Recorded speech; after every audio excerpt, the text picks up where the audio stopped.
welcome our director and the mentor of Engineer James now, Director Joab Tumwebarize. You are really welcome. Kandi webare kwija kwa omukorogo ekitinisa.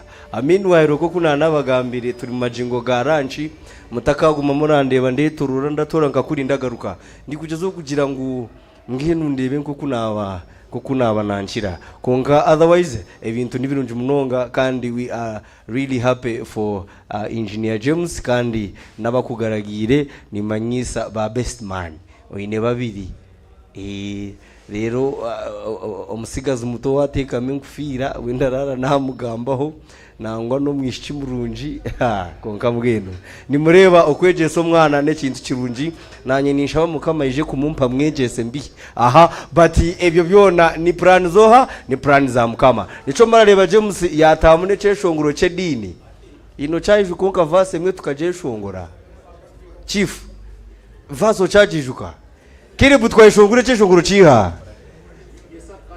yeza kanjirira ki akanjira imbabazi indeed mukama akatugera imbabazi kandi twarugaho twayika aha shaheizi so DJ tuteremu akeshongoro rero turagumiza.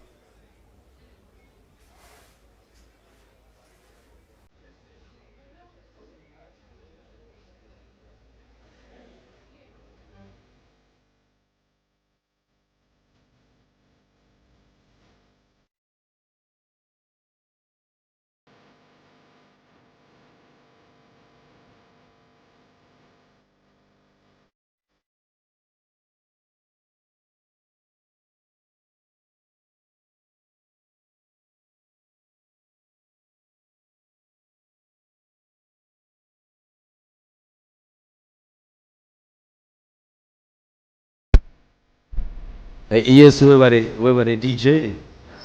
Thank you for that wonderful interlude. Our Baguri, I think we are ready to have our lunch.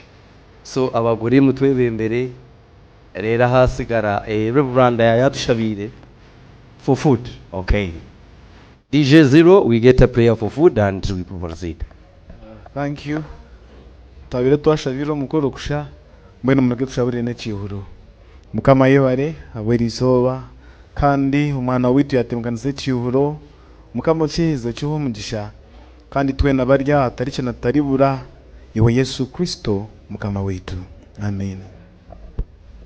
Our Bagore, you can open our center officially as we do have our lunch. But otherwise, in a special way, our team from Equity Bank, a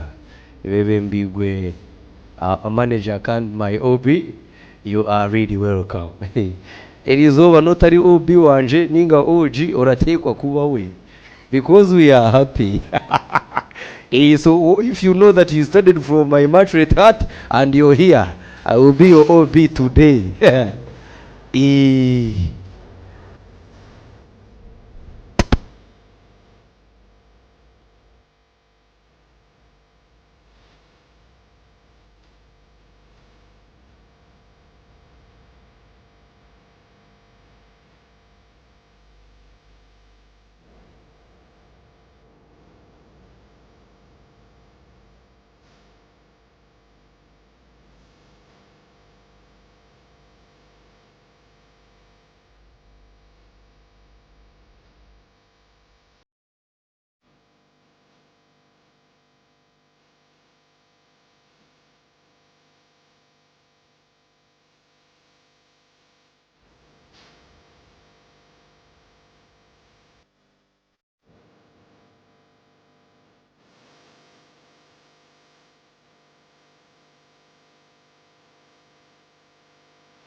DJ kwatoka aha we bari mnonga For lunch we shall be Porampora, Trim Kamporampora.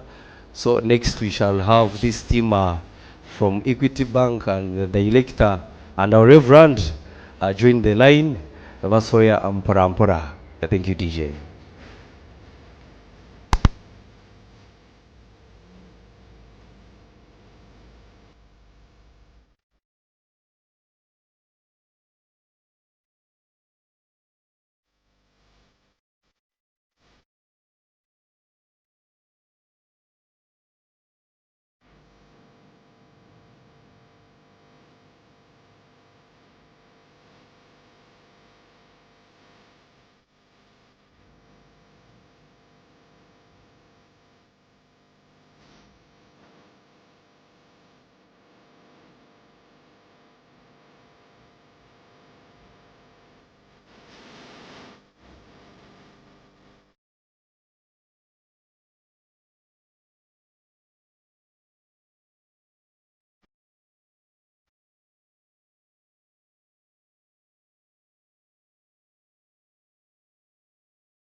Yesu nakupenda ndimuya Mofera hamusaraba Icyo nicyo kiri kumariza Abandanize ariko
taste when you are discouraged.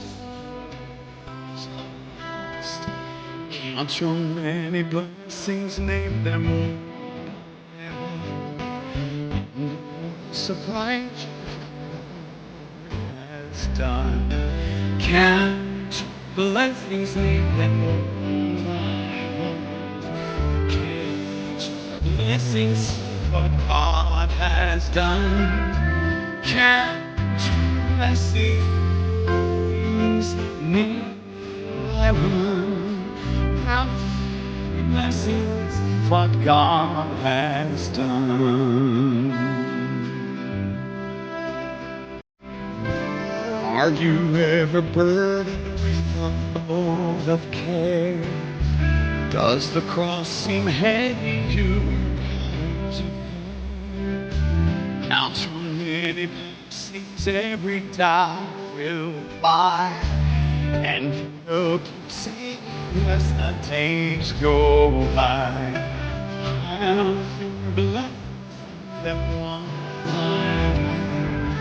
Count your blessings, see what God has done. Count your blessings, name one by one. Count your blessings, what God has done.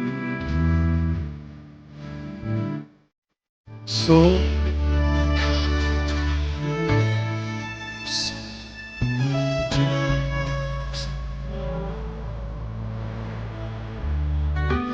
count your just will attend. Help and comfort give you to your knees. Count your blessings, one by one. Blessings, see what God has done. Count your blessings, name one by one. Count your many blessings, see what God has done. Count your blessings, name them one by one. Count your blessings, see what God has done. Count your blessings, one by one. Count your blessings, see what God has done.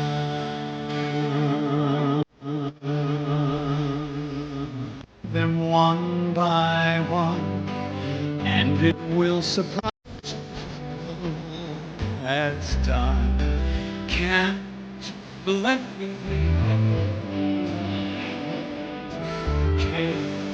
blessings what God has done. Can't blessings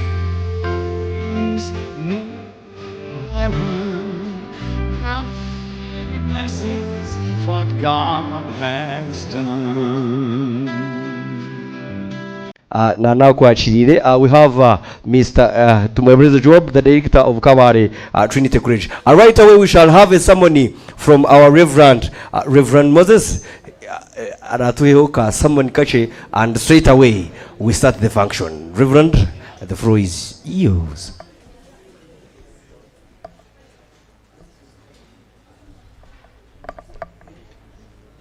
Mukama simwe abararya it is okay mugumizemu konka mumpa matu. Please lend me your ears. Mureke tushabe mukama twakusima mnonga ogondo murundi erizoba nirikuru mnonga habwo mwana witu James habwo abazirebe nabati mubona baryaha abakwasira amagarage bene mukama turashaba ngo ezishaha nce mnonga gamba nitwe nurabiro murinye iwe Yesu Kristo mukama wetu. Amen.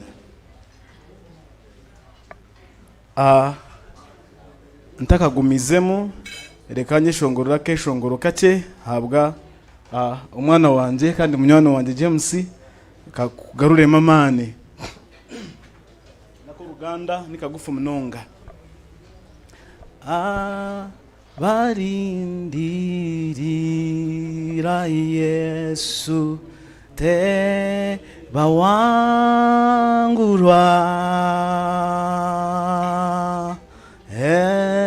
ensiye babe yekaye te bamuduka abalindirira Yesu abalindirira Yesu te bawangurwa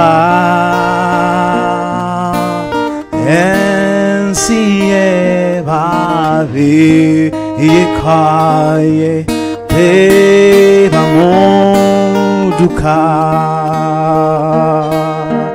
linda Yesu yari namanyi agayamba abakoye linda Yesu yo linda Yesu alinamanyi agayamba abakoye linda Yesu yo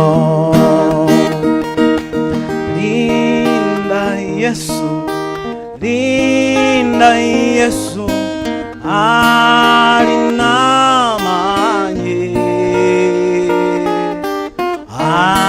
agayamba abakoye linda Yesu yo.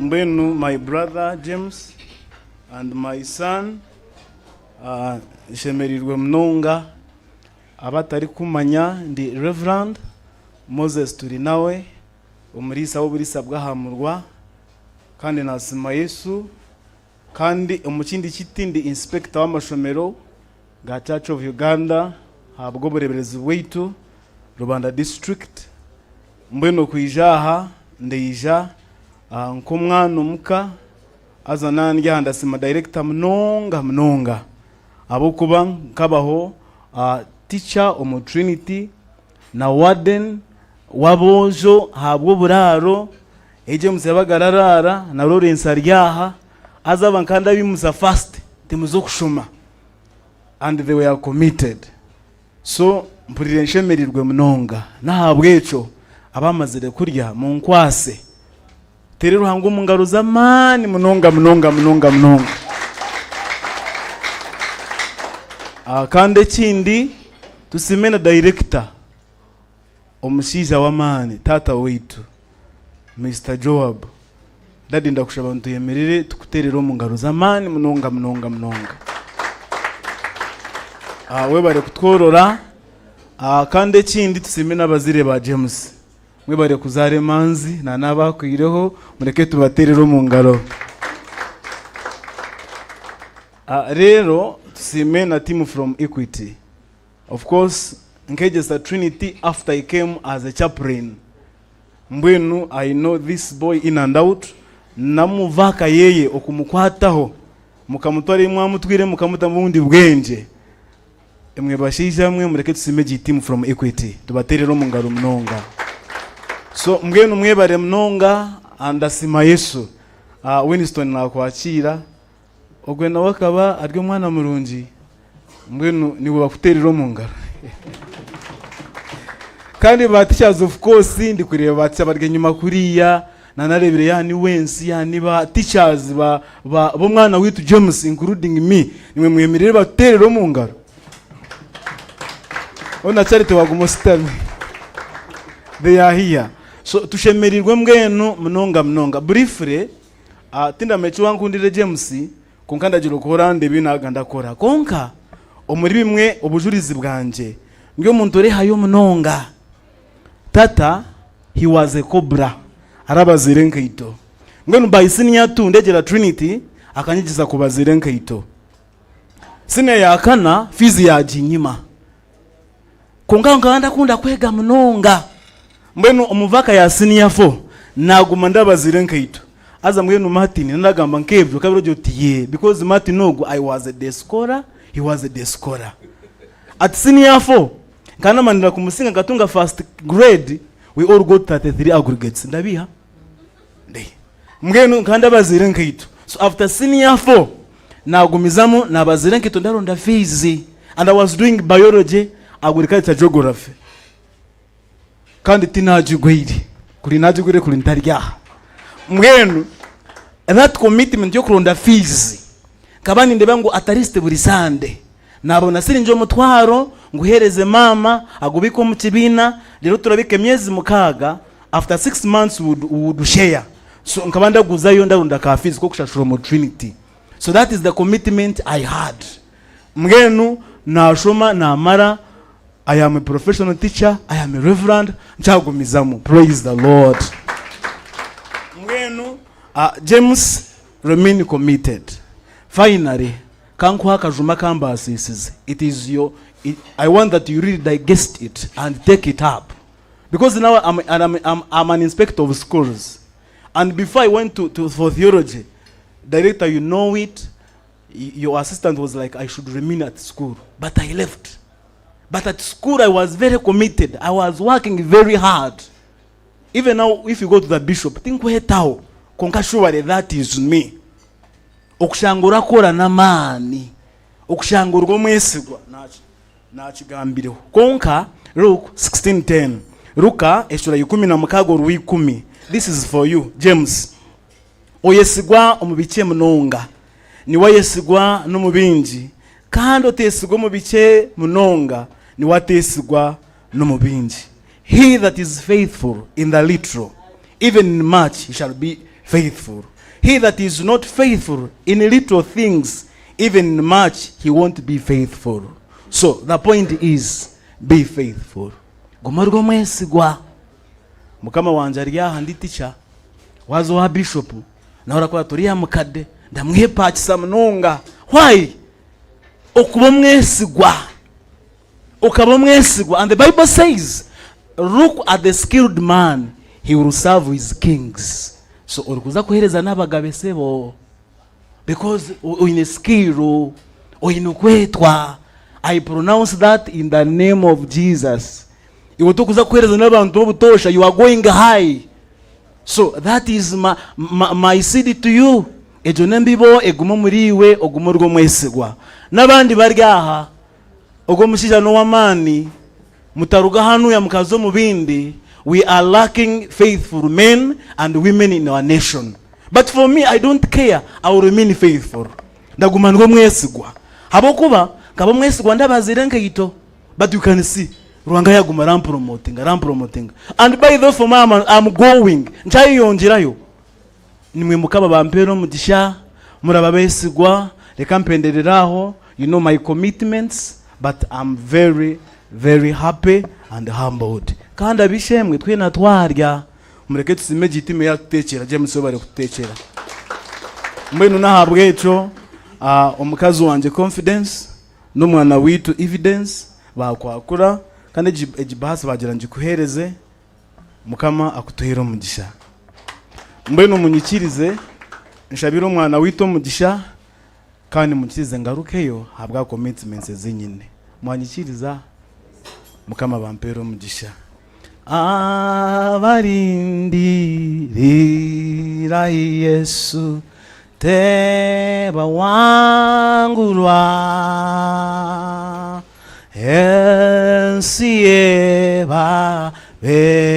bekai teba moduka linda Yesu linda Yesu linda Yesu yalina manyi agayamba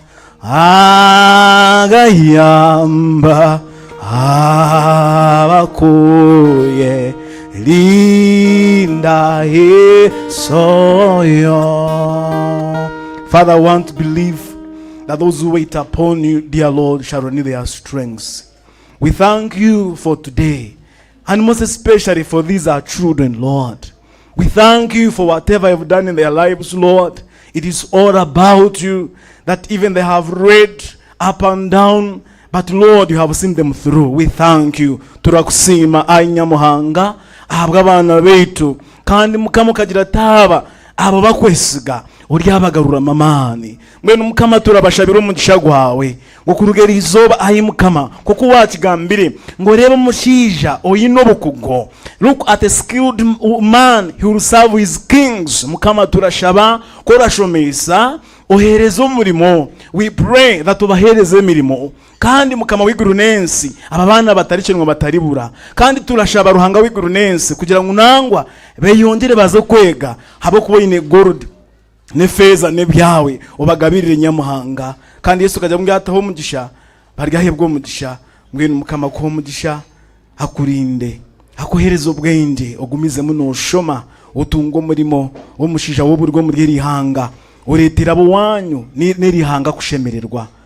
Mukama akuho umugisha mukama kurinde ubutosha tamburi hamwe n'iwe akuhereza umurimo ugumize muno yega kandi ubutosha abantu bashemererwe habwe birarugo muri iwe uhereze n'abagabe. Mukama akuhereza umugisha mukama kurinde ubutosha kugabirire turashaba nguranga kwigura kuhereza umurimo ugumize muno shoma no kushoma ugumize munamani uhereze n'abagabe ugumisha gwarango bushoborozi bwona tatikwe n'umwana n'umukwera gubahari imwe gumentwe twena gutaturugaho ukuruga hati no kwisebero byona. Amina. Yes, we bare Reverend kandi umujo kwereka tugwakire namani n'ingaruza mani umugisha gwa James reka nditwe tugwacire, but of course we are really happy Reverend we bare ahabwe ibyo bigambo birunje umunonga kandi byatugaruza mu amani nangwa nogira ngo uri gamba na James gonga uri kugamba na twena you are communicating to us aba ija erizoba kuba na James. Allow me to observe some a few people here, then right away we go to the speech of the siblings. Lero ahasigara tukumizemo umwami Winston in a special way. Allow me to recognize you. He is a member of URA. To Director Korikari is a member of URA, and we have Dr. Ezra is from Makerere Institute. Dr. Rinke. We also have Simon and Engineer Matovu. Nabo bajaha. Simon and Engineer Matovu, wherever you are, you son of do recognition. Thanks for coming and blessing this occasion. We also have Engineer Stefano.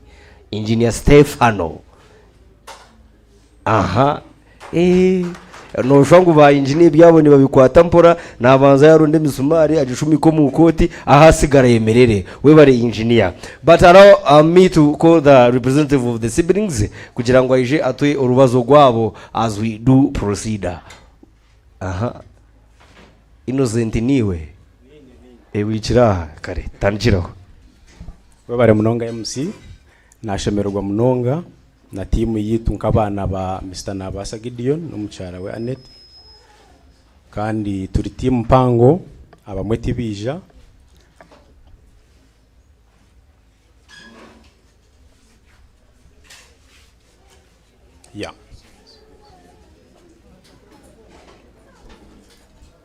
turi timu mpango abamwe tibija konka ninza kushaba ababitwija nabo tweyanjure. It's okay.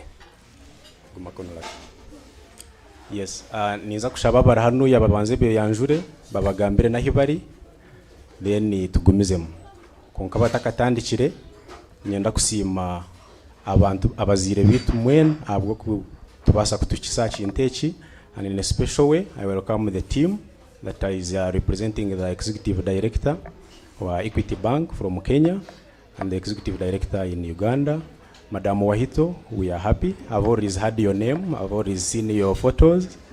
Yes, we welcome the director Trinity College. I'm recognizing the schools where James went through.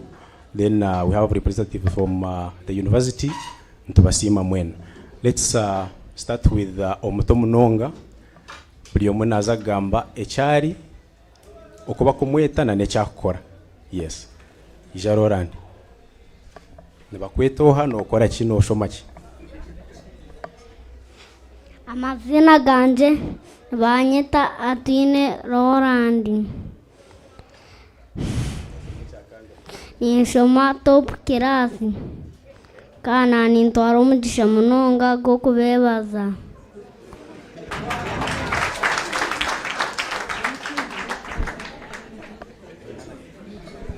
Mukama wita simwe izina lyanje ndi atonjirerake nanye ndi omwe abana ba Mr. Nabasa Gideon kandi nishomera Kabale Trinity College ekibina kya kabiri. Mwebale. Mukama wita simwe mwebale abajenye kwije gishaha amazina ninye ntambirwe Godwin nje mu senior 5 ahitene chere rya Kabale Trinity College. Ninye natwara umugisho wo kusima James mukuru wanje webare kujwara degree and above all you've gotten a first class, so ni kusima webare munonga and you are showing us the way. So nichama sangu okay ni shoma James ni 5 nyine BCM stock ICT so esha yona ni ndara nanye naro natorokwe first class ni ndebe bonire riya James webare munonga mwe barabajenye kwija nasigandi Godwin ntambirwe senior 5 BCM. Mukama wita simwe amazina ntumwesi Jemerisera nje mu kibina cya mukaga Kabale Brainstorm High School nintwara PCM stroke ICT nanye ndi umwari batabana bana Basa Gideon and I'm happy because of that. So nisima mukuru wanje James webare munonga uriyo no twere ko muhanda kandi nimpamya mukama yacu ry'umurinzi witu. We are following you.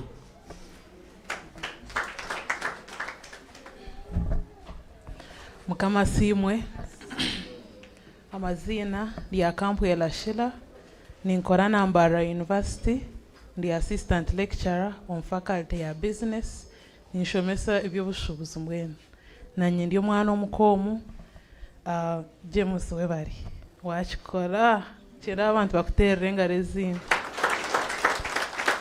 ya ekikure ky'amaani webare kushemeza abazire njano bareba kamwe ya webare na nokutemera omuhanda orushugi barutire, so you guys will just follow. Thank you. You're welcome. Thank you very much. Nyewe ndi Innocent Arenitwe, ndio mutabani wa Ainembabazi Gideon omukuru. I'm a medical doctor and currently I'm a student again at University of Cape Town, South Africa. Oguno muchara wanje. So nawe no mwana mukayitu. Yes.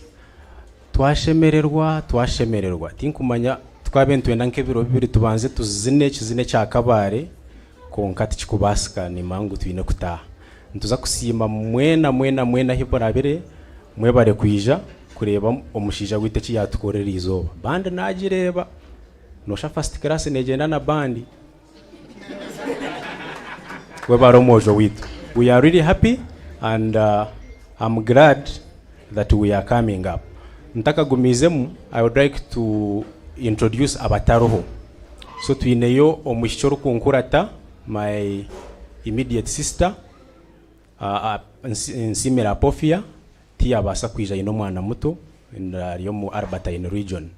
So mwana we meza na turebere ngu transport na basa kutegana sibwo mu muhanda. And we thought it would be okay kujangwa gumeko. Then ondijo bamweta kampwera polite. She's in P7. Armunaza Kora examinations. She's go for her briefing today. So they have already started their primary living examination. She couldn't be here with us. But otherwise, the Ainembabazi family is very big, and we are even getting bigger. Hariyo Bero Kaunda arenitwe mutabano wanje. He would also be here kureba anko we yo kuyagira konkana weti yabasa kwika hasha heji.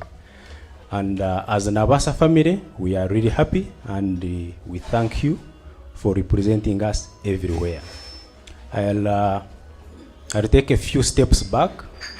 When we finished primary school with him, here Marire Kagabagaba Primary School, he will tell you the story of that school and what has happened along the way. Then Nanokuyijire Nyachera Secondary School, he has been a representative everywhere. When he came to Kabare Trinity College, like you can see, almost like 10% okay, of this team is from Kabare Trinity College.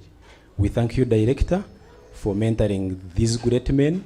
Nanabi arabire munabo, Mwami Winston ni mureba hariya, URA ya mwachirire, nareba ho Engineer Lawrence around, na nabandi bona abarigire Kabare Trinity College. We are happy that you're giving them that way. After secondary, tusima team ya mukwatireho kumuto mu leadership. We thank the team from Equity Leaders Program, and that's where Madam Wahito comes in and the whole Equity Bank team. Please extend our thanks to the team in Kenya, Engineer Dr. James Mwanji, his namesake.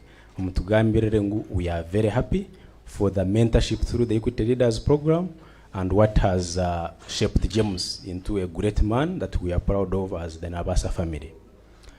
University, Kabare University ntubasima mwena, ninyenda kusima abantu abarga kagabagaba uwita hitukuruga. Nabasima mwemere. Abargo witu.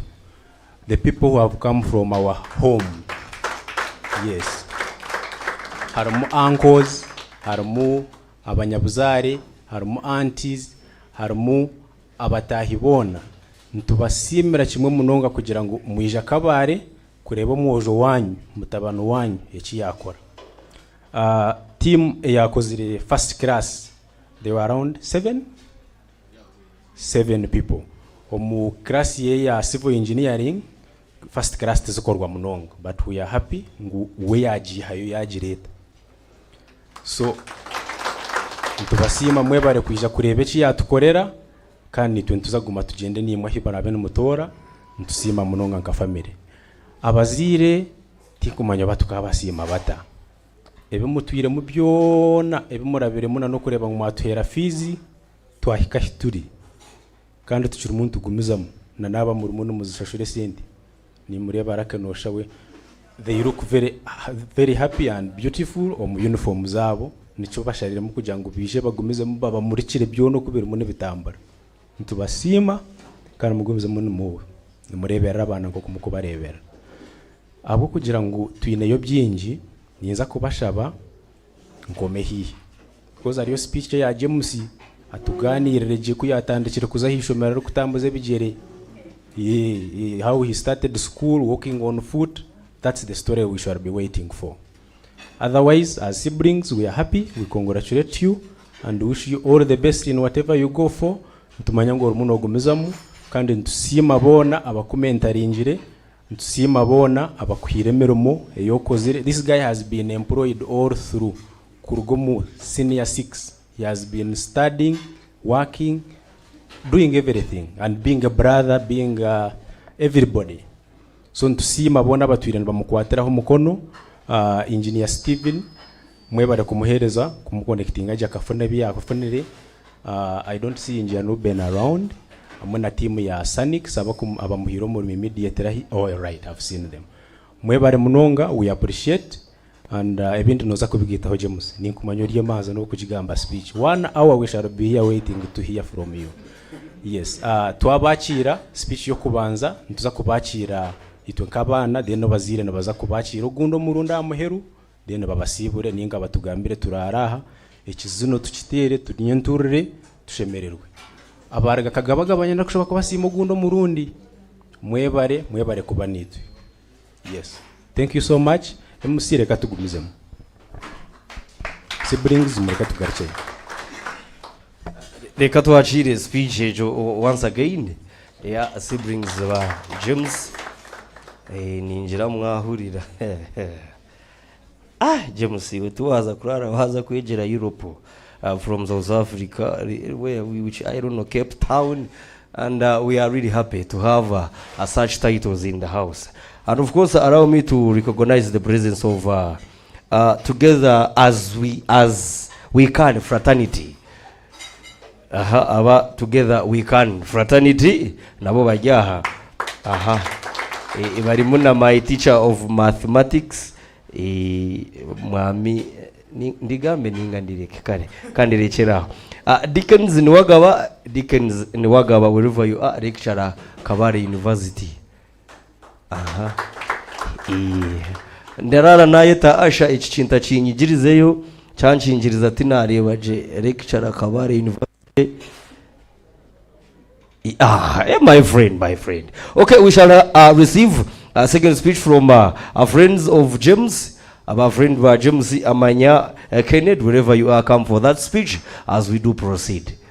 Amanya Kenneth, wherever you are, come for that speech. But of course, if you have a gift, wabarenda kugurira James safety shoe, otaka garukayo kandi nejo safety shoe, we really need it. Thank you so much. Thank you so much, Bwana MC. I even don't know where to start from. Nkawampura ngwabantu nubarira mukoro. I couldn't imagine people crying when it is graduation. I'm exceedingly profound and honored to be standing amid this function. Nashemerwa mnonga okuba Mr. James namani gawe, and I can't narrate everything, and you know deep down in my heart I'm very happy. Yes, allow me mbanze nokusima abazire abagereza okutwera fees. My father Mr. Bakunda Moses tiyabasa kubaho, but here is the son yamu representing. Kandi nanye n'abantu ho, you're seeing Mr. Bakunda here. When you enter in the gates of Makerere, okahikoka jirangu ni ndonda Bakunda. Actually waronda Kennedy tubarambone bazajirangu Mr. Bakunda ya ruga. So amazina ganje niwanyeta Amanya Kennedy Bakunda. I am the only OB owasomere na James tukagumizamu up today. We are two people from P1. Yes, we have been resilient kurugumucho kubanza kuta university zikijaza to distributinga ya za Kabare University na za Makerere University. Konga shemerirwa munonga when I reflect in the life of turi ayishomero bariyeta Kagabagaba primary school. So when I mentioning izina Kagabagaba primary school, nkanga kurecognize the presence of teacher Mwebesa, it's I don't know. You would add more claps. Mumuterere ngaro mnonga. Mr. Director, this is the man that has mentored us, me and James, up to today. He has tried all he could. Kurebeka ngo turyaha. Turagamba uruzungu misho g'abantu bakuru. And we are from village tutambura abigere now and we can't narrate. It's a lot. So the life of James, we did what I remember about James no kujangu kutwawe turi mu cyamukaga because we are in traditional schools. Amasomera genyima mwintu kutwawe turi mu cyamukaga omwishomero ryona bareba ngo nanabe cyamusanzu hatito ntubasingo bwenje mwintu twere bizambye cyamusanzu turi mu cyamukaga. Like I want you to reflect on that life. Ishomereryo kujangu lya mordingo muntu yija Kabale University yahayo first class degree hati turyanyama. After next year turazitemba zira za Kampala. Imagine that. So in P6 twakora bizamu yasingisha umururyona. He was in P6. Yes, kuyasingirisha umururyona na jantu no, I'll be the second. Nanye nabo wa kabiri. Yes. Nanye na mukuru atanagira ngo why. But because of financial and the other things, the sente byo mu cyarutari sente abazire bitu kubarebo makoti today nibwe bagatandikire kugira ngo haturi yarevo yo kutandika abagurira amakoti but bakaba batazwara amakoti. They can narrate. So twazo mu cyamusanzu he insisted yagaraka yatusinga James. You can add more claps. Akagaraka yatusinga. Nanye nashuba nabo wa kabiri. Yes. I wouldn't let kujango agomasige mnonga. So secondary schools we distributed ya joining Anyachela and I joined Chisiolo secondary school. Things did not go as we expected. Twamale chakana we joined the A level. So after joining A level, Mr. James, I don't know how to say this, James yakora abiri 20 I don't know makumi abiri manyoba nshobora nta kugira ngo bacenge yabimaraho byone byihanga byona James bizamu yabimaraho Trinity because of the mentorship. So I was at Kagabaga Ciolo nyuti nabimaraho. Now I don't know wakabo wakabiro wakabo wakanga he kongana nyishomerero nkariyebembera. Yes, tindago zirabiri konka nkariyebembera. But unfortunately what makes me cry no kugira ngo kuna amazere kora exam ebyo, it was unfortunate that I did not get the government scholarship. Nyote nabona government and the family of Mr. Bakunda, we could not rise tuition of any institution, any no kugira ngo tushashore kanana. Yes, it's a reality. But then James was concerned. He told me that Kennedy, I finished 1 week without eating, praying for you to get where to go. James gave me a call. Can we meet Kennedy? I said yes. So twa meetinga James yanja nkubonira ishomero ninyenda ngo oyekwere munko musiru ogenda ugarikeme bizamu turabe no hano rwigana mwisho waza kuzo mu cyaro what will it help you. But he told me ekintu mwijira kanja ngo nobu wakubigaruka mu bikakurema nyona na bwine sete niza kurondo bukade bibiri nikora business konka make sure you are well. Such a heart. Ngunyoni za ku making sure ngori je najantu wanji. Yes, I cried nagira nti ruhango ngumye twakwata motoka twija Kabale twaza muko high school omwami Reverend Philip. He welcomed me yampo mwanya. So nasoma and nasome cyamukaga nakigarukamo amidst that okura numagaruko mwaka numwaka mwinji koke bizamu nanya muhero nakora ki na maraho nkabandi. Yes, I got good marks. You can also clap for me because what is bad with it. Mushemererwe ahabwa James nakora marks nunji amidst that niho nabona iro mwanya ngareba government yanteka Makerere University. So okuba hanuya whenever I'm speaking English, I'm dedicating all my English to Mr. James. I'm dedicating everything. Whenever I get an engagement outside the country, kunguza kuzanka heru ngantera James mjanti James, I have an engagement in Nairobi. He he only cries and say, Kennedy, you're going to Nairobi. I say, yes, you? Say, yes. And I don't know how we can imagine. Kennedy, what is it like? I had an engagement in France. Now I'm telling him, James, ninda kuza France, kunkanyi ne exam. Mbwenu nkolechi. He said, man, France hareke. Go and do exams. You will fly. So I have that belief that we shall fly and fly and fly. And I'm promising I will continue working hard. Ngoko musigazi wanje, my role model, my mentor. I can't narrate. My friend, you know, I'm his uncle, I'm his Mr. James, if I give you something, people will ask, where do you get money? Whenever I get, I'm a GRC, Makerere University. So whenever we sit, we get money. So whenever we get money, I have to give to James. Is my everything. So Mr. James, I'll give you a very, very good goat. Very good one. And but unfortunately, but I'm still young to give you a cow.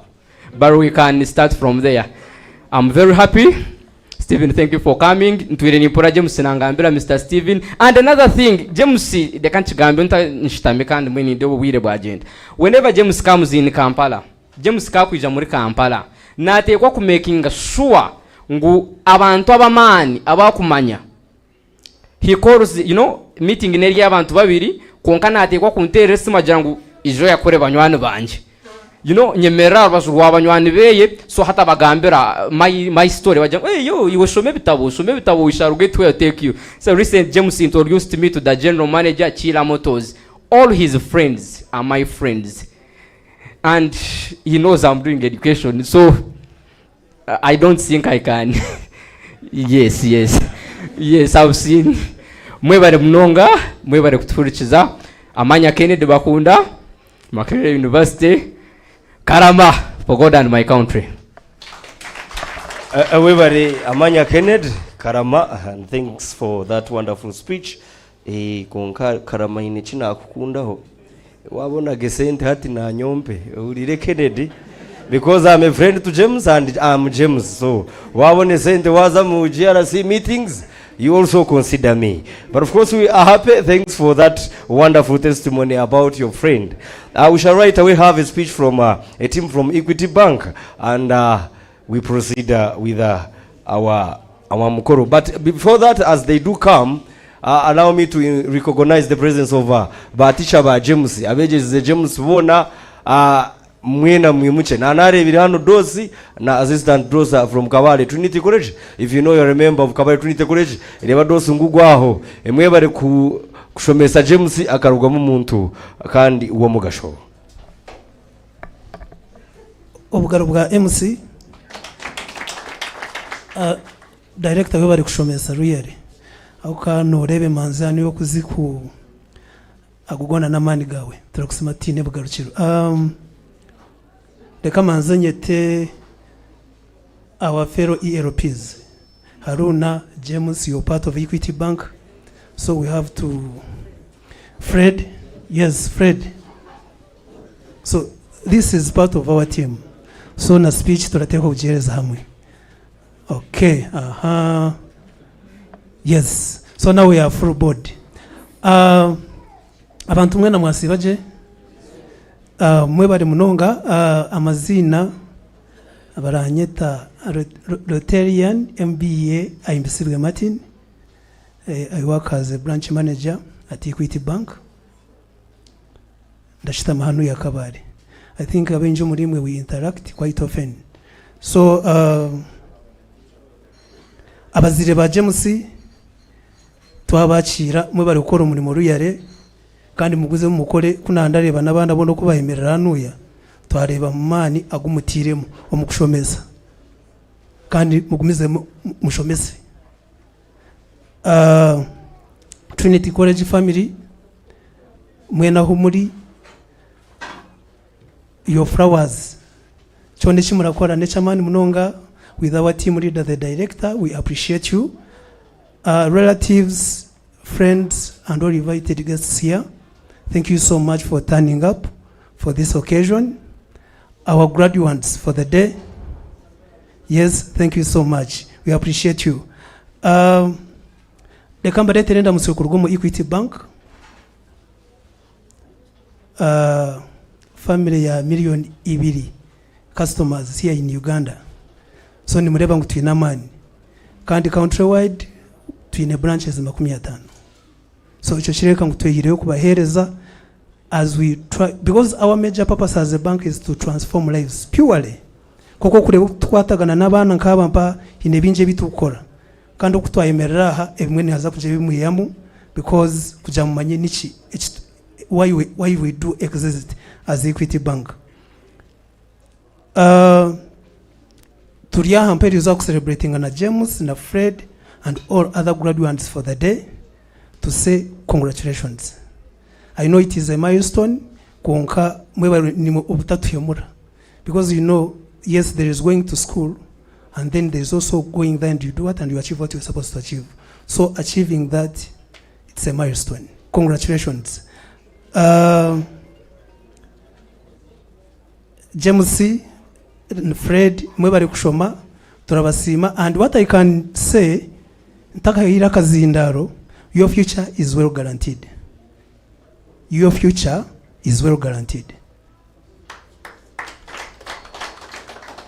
Echo nyona kigamba ka branch manager konkaro abantu bakuru hanuye nibaza kongera kucyamisiriza.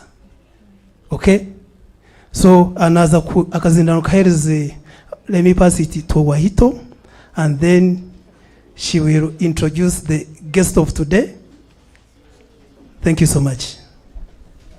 Thank you, Martin. Allow me to use English. Someone is asking why, because my Luchiga is not so good.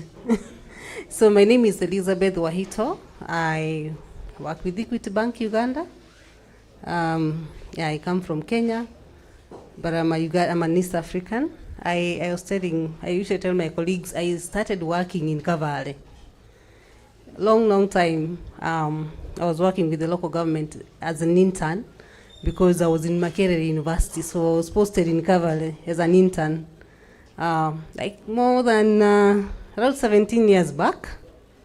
So I stayed here for like 4 months. Then, yes, yes, I stayed here for like 4 months working in the local government, supporting the communities, and then, of course, I went back to school. And now I'm back to Uganda again. So speaking about James. James is, we have around over 400 students in the Equity Leaders Program. And James is one of them. And the reason why James stands out is because you keep on knocking the doors.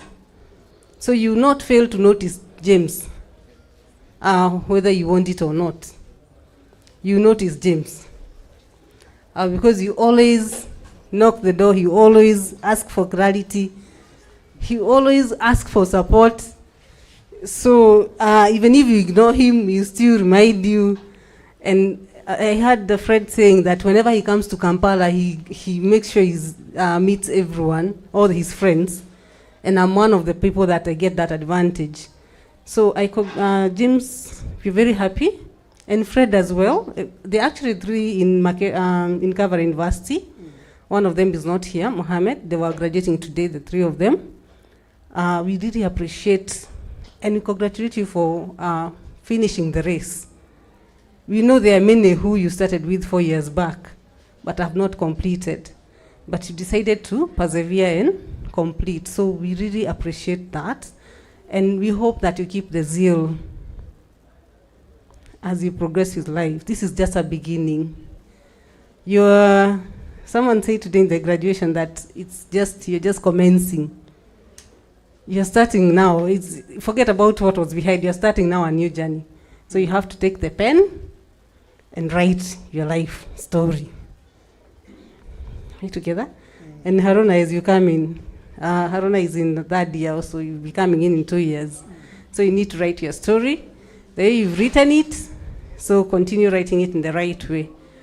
So we appreciate you and thank you also for coming for this graduation party. Thank you. So it's my singular honor to introduce our director to give us awards and awards from our team leaders. Thank you. You're welcome. Abaziire ba James Ainembabazi twabakira munonga mwebale kushomesa James. Special guests present, the director for Trinity, welcome. All guests present, we welcome you all. Our special guests today, James Ainembabazi, your colleagues Fred, the two of you are also our children. We are very proud of your achievement. It's the beginning of your journey. It's a major milestone, but a beginning of even a bigger journey. Learning never stops. What we wish for you is that after this, you will go for further studies, and thereafter find a good wife, marry, get a good job.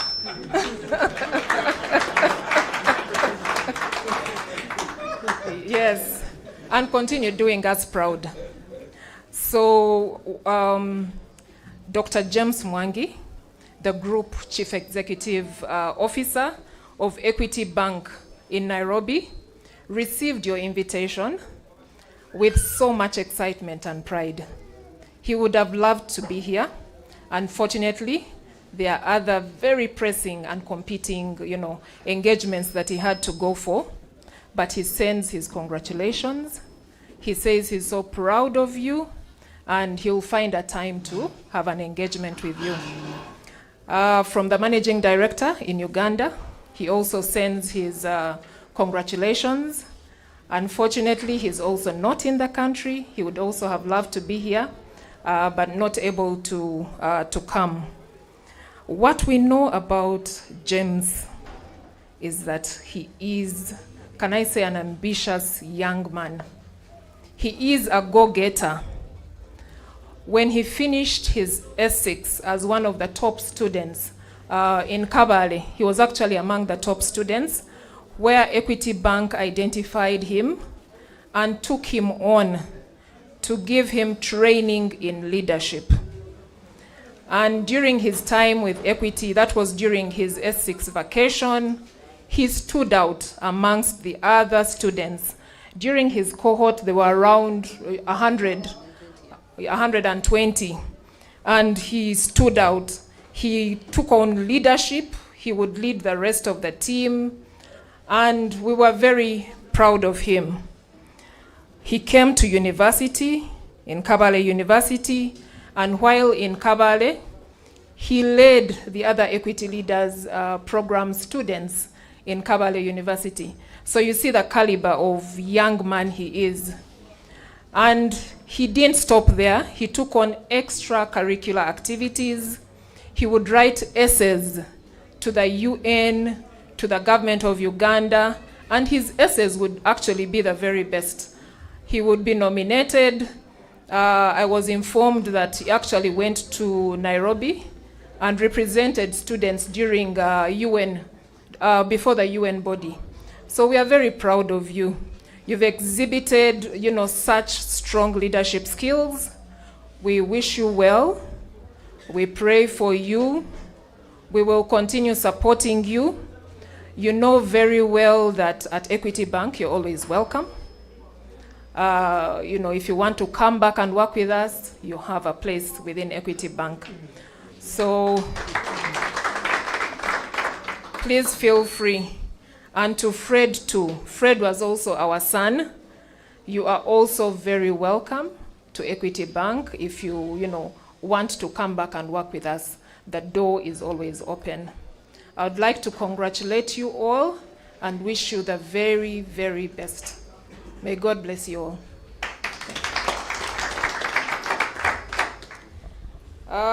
We have a token of appreciation from the MD and the GCO, that's Dr. James Mwangi. Please receive it. This is for James. Congratulations. Let's take a photo.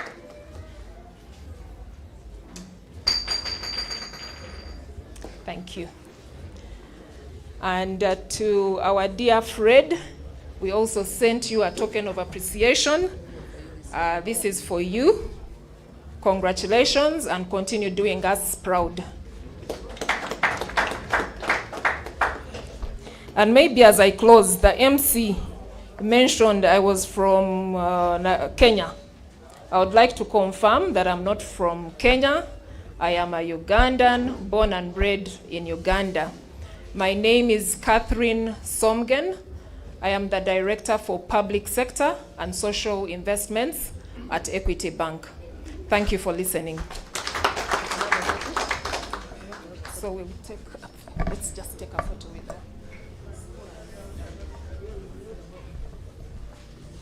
Mwebare mnonga akashana mazimako kashyikire buzima.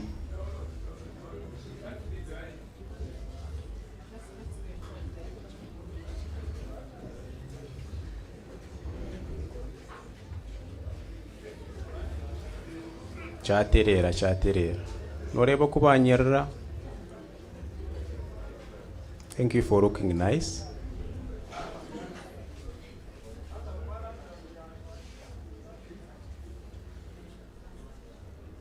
All right, thank you very much, Equity Bank.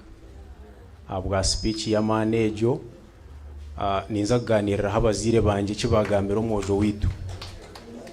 So omwojo bamugira ngukara hure yayenda kuzakora na Equity Bank omurumo guriyo. So acho nkimanyisa ngu cyamushana najibona ebya engineering kuberande kumuteganisa mukake kunkatibera muteganise first crash agihire nkai. So ntwenda kusima abantu abatwegitaho engineer Njirabakunzi University engineer Kabare University twakwakira sebo. Oh yes twakwakira. Mr. Bikorwa Muhanji headmaster wa Kabare Brainstorm High School twakwakira. Narebaho Mr. Gordon assistant headmaster wa academics Kabare Trinity College twakwakira webare kuija kuba nitwe kureba no mwojo wawe kuya ku representing first class yagireta mazu aha certificate nakarebaho mu red and bold mwebare na nyenda kubanjuriraho umuntu omwe rero nketa mentors nyenda kubanjuriraho mwami bwana John ubwo ntatendo awa patano uncle omwami bwana John yemerera bakurebe hamwe na mutabano wawe mugisha Aran bas abona baziga babitu. Yes niza gumana imbere kana nabandi mwebare kuija niza kwakira mentors bebembirwe engineer Steven atuganirireho bibiri bishatu mwebare.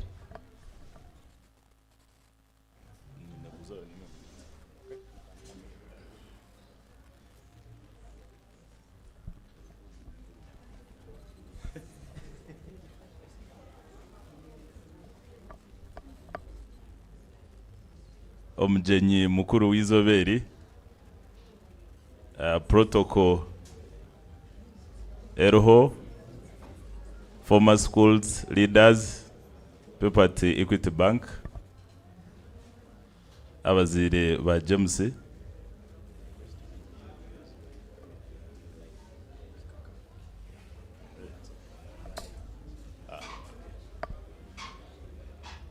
nyowe ni nshemererwa okushanga nyemeraha okugambaho kache ahari James Ainembabazi. Ninyetwa engineer Steven turi mu rugendo ninkora na Ministry of Works and Transport.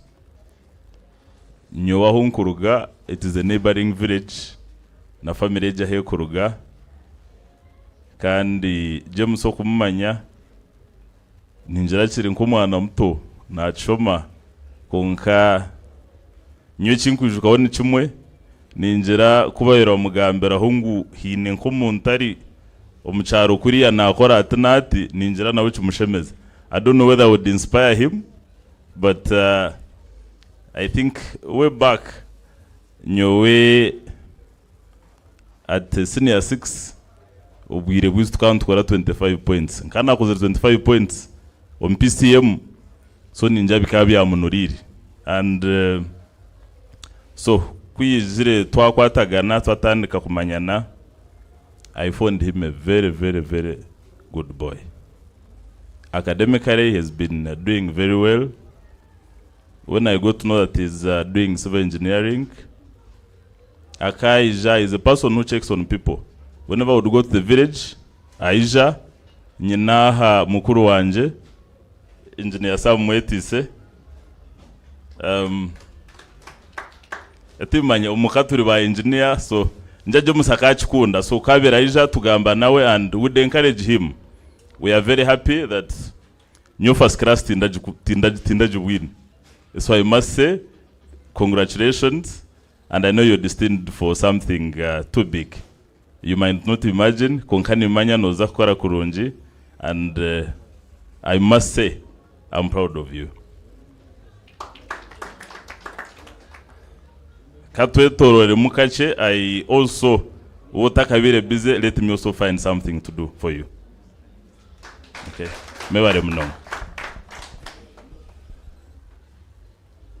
Webare munonga engineer Steven na namuto mukuru wawe engineer Samuel ekibungo bakanyayo ba engineer nosha. I think I need to mentor some people na nyafune yonka ba doctor nkabashatu lere ekibungo tukinyegere nkomororo kugukunyegera akasozo mu cyana. So nanyenda kwanjura habandi bantu abitwino mu omunjweji twineho ticha mwebesa Benon yemerera bakurebi obumwana muhurira hakagabagaba primary school nabazina de. These are the people that shaped us. He taught me, he taught every sibling of mine, and he's still teaching. We are very happy. Webare munonga twineho mburizi witu wakagabagaba Church of Uganda omwameriyasi webare shara webare mazima kandi webare no kutuhikaho.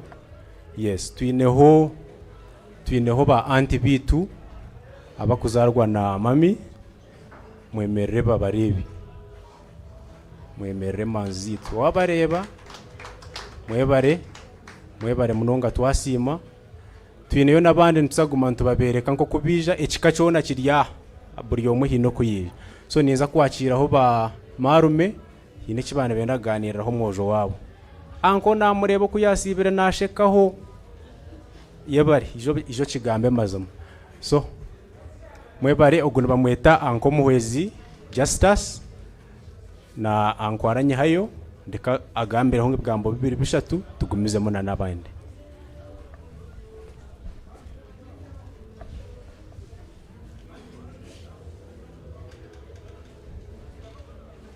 Banyanyazi muje tugamba mwana witu twine speed tachereza abantu.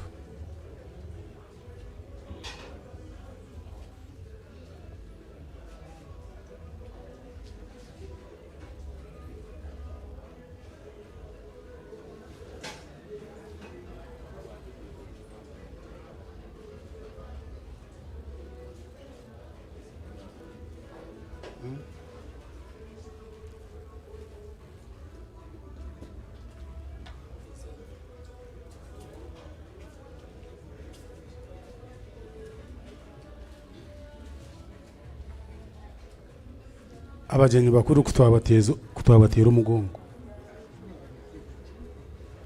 nabanishaba abana bine mawe bine tata banze mugamba amazina dero tuhendere speech yitu tanchira.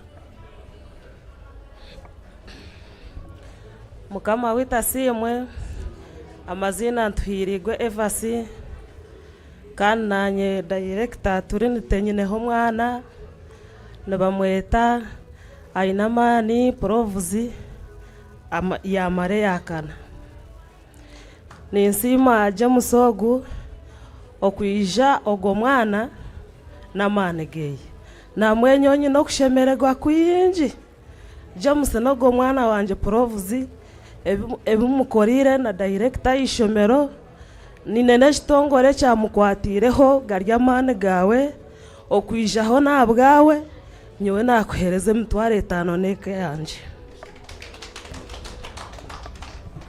Amazina Estano wagaba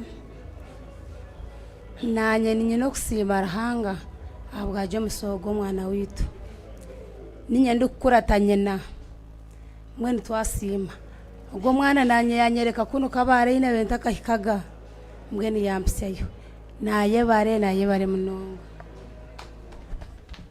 kama wita simwe amazina Makirini Kakoza nyenda kusima Ruhanga munonga bw'izoberi nyenda kusima Ruhango watuiho kweyona akatureta jo mihanda ye katusyaha ninsima James munonga James webare kutazanira mu kirasi webare kugenderera cy'wabiro ruho ninyenda kusima hagati y'abantu n'abazire bawe James no mwana oyinendanche orukumanya buri muntu we no kwari orukumanya orukwenda ngu ekirungi kibase kwikahara buryomwe James nyina abana bashomire twinte konka kakuba ayina mandazi abiri natekwa kumuhaho rimwe na wasigazerwe ona sho muntu ntakusima nkogwe James wabare munonga James abasize kundonderayo n'emikago ninkusima yanywansayo n'abantu Helen nakureba aha ninsima munonga gwe James akamunywanisa ekyo kyonka nikikora munonga nangwe bindo nakwanta bigambira bari kunywanisa Helen n'emikagwe ndijo yona mwende James amberireho emiringo yona ninkuraganisa tinyende chango chinkubasa kwa konka ninza kuberaho ekindi banimbasa cyona ndatekwa kukikorera nobundi ninkibasa mwese zatana kuberaho weza nacyo nikikuru mwene kindi banimbasa cyona James ndasharinganiwe abwo kubomberireho omiringo yona nakuretere mutware 5 oyozeho gaunejo Onesiasi gwe mutabano wanje ni werga izaha oyemero mu Rwanda amazina n'umuhezi Justice nanye orukuzara James na nkurata ninsima James webare kutereza amani tukazo mu kitinisa kirungi ukagezaho kushoma ibitabo byawo kurungi watwereza ekitinisa munonga webare so mbwenu nanye akasente nabankijine konka ko naheza nanye hari umwana uri kushomera ntungamo kubaheza bantera ese mungu byona ngo nibende sente nakonka arabyaho konka nanye nakwatiraho n'imitwaro 8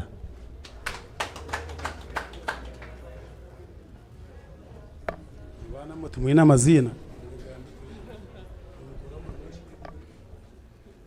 kama wita isa simwe amazina na Ainembabazi proves nishomera kabare Trinity College kandi nyamwazo mazere UNEB nene ntekateka ninza kusingura ukore maxi nyinji mukamaji muwezi wanje kama wita simwe amazina ni wamanya Onesiasi ugu no muzire wanje ashimwa kushanga ndyaezisha nyo mweja Bishop Baramu University I'm in second year in my education ashimwa kushanga ndya mukoro gwa James ariku jwara degree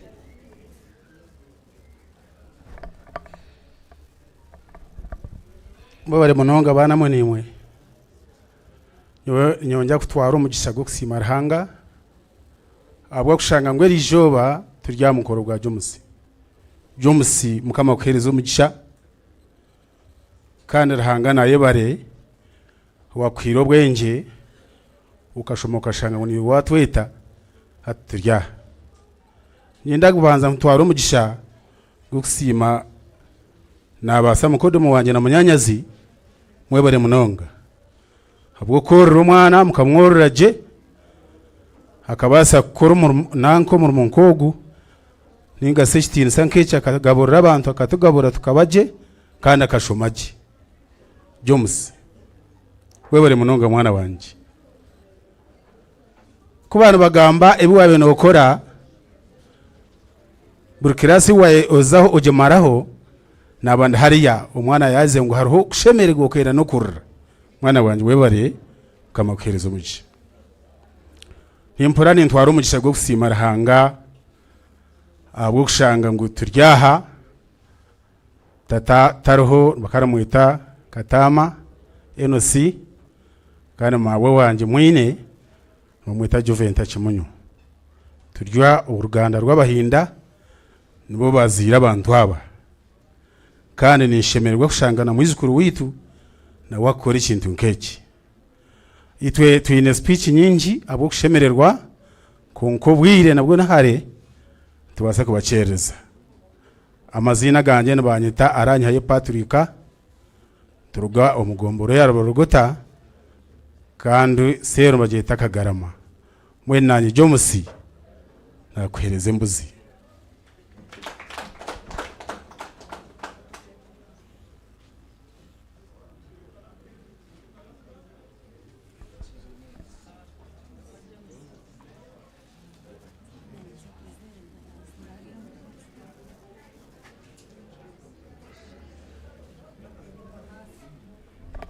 yani webare anko kandi nabechika mwabura reka twacira ubugaro bw'embuzi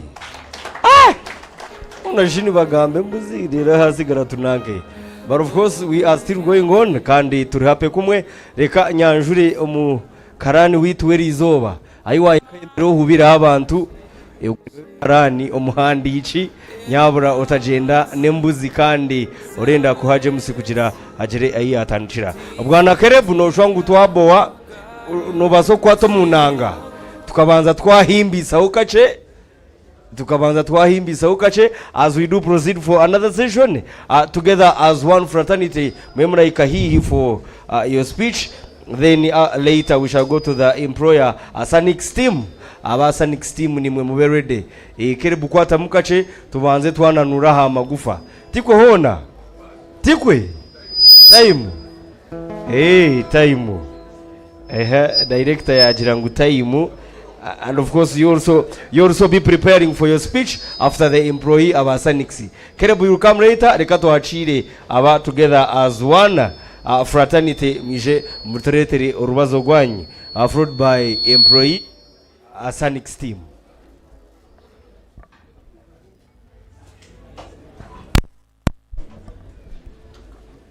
Together as one we should observe time.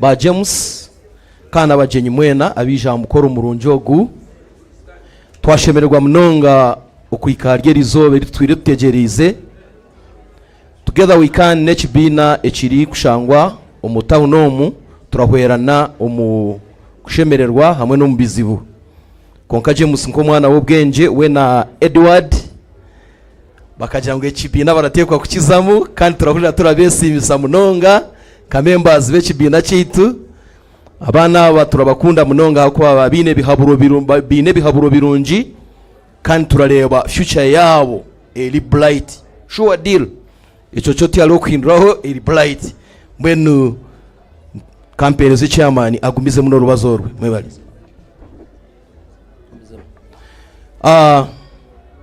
James kana Edward twashemererwa kwikarye rizoba ryanyu abashija aba dara wabahika hihi oralibotaba n'abantu b'umuhendo kandi hariho umuntu kugira ubwenge umukilasi konka no buyoza mu bantu namuka mushanga muntu wayino ubwenge abo bashija niko bari no mu bantu orabareba bino ubwenge yayemerera kerezo mukono kwabure cyari kwabura no burira dara kwe oramanyotoga umuntu cyaragamba no muntu w'ubwenge kandi uri kwetegereza itwe erizoba twabugana nka komiti konka twatisize ngo turaza kubarondera ibicyonco byanyu mu bishange aha office aho turi kubuganira rero mubase kubyakira bitwashemererwa munonga Ruhanga yebare ikizina ni kimwe nico twabire nitwenda nicyo twabire nitwenda nicyo twabire nitwenda ukuhikera izuba nicyo twabire abasheja n'abacara nicyo twabire ni eco mureke tumuzinire nicyo twabire nitwenda. Twe twayenda turagishenye jinju mwenu twemerera hano hariho chairman kandi we treasurer ahabwe kibine cyo kandi wishemwe Deacon Zolia lecturer aza kusitama ogwe niwe publicity secretary kandi na committee member wishemwe Obed bitu mwebale egurofi twe mwagira ngo tuzine turagishenya akagwe kagwe kandi nanye ndi secretary w'ekipina mwebale muno.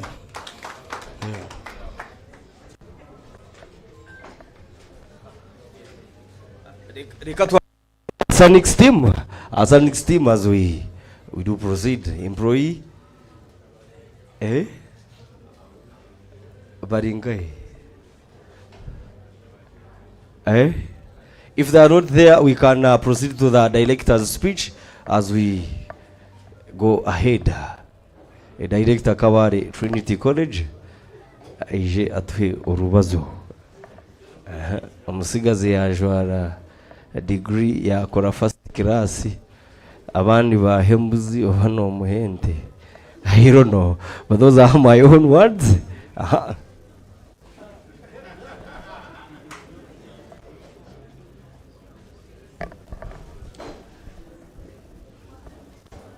James umujyanyi mukuru w'Erizoba abazire ba James abaresire cyabaho James akazaba kandi katubisa Erizoba management ya Equity Bank abashemesa James ba engineer tikumanyimwe yamba beta bata kuba ko baro yabajya mu Land Friends ati mwe engineers ntugira ngo iki ni engineers kare abami n'abacyara mwena good evening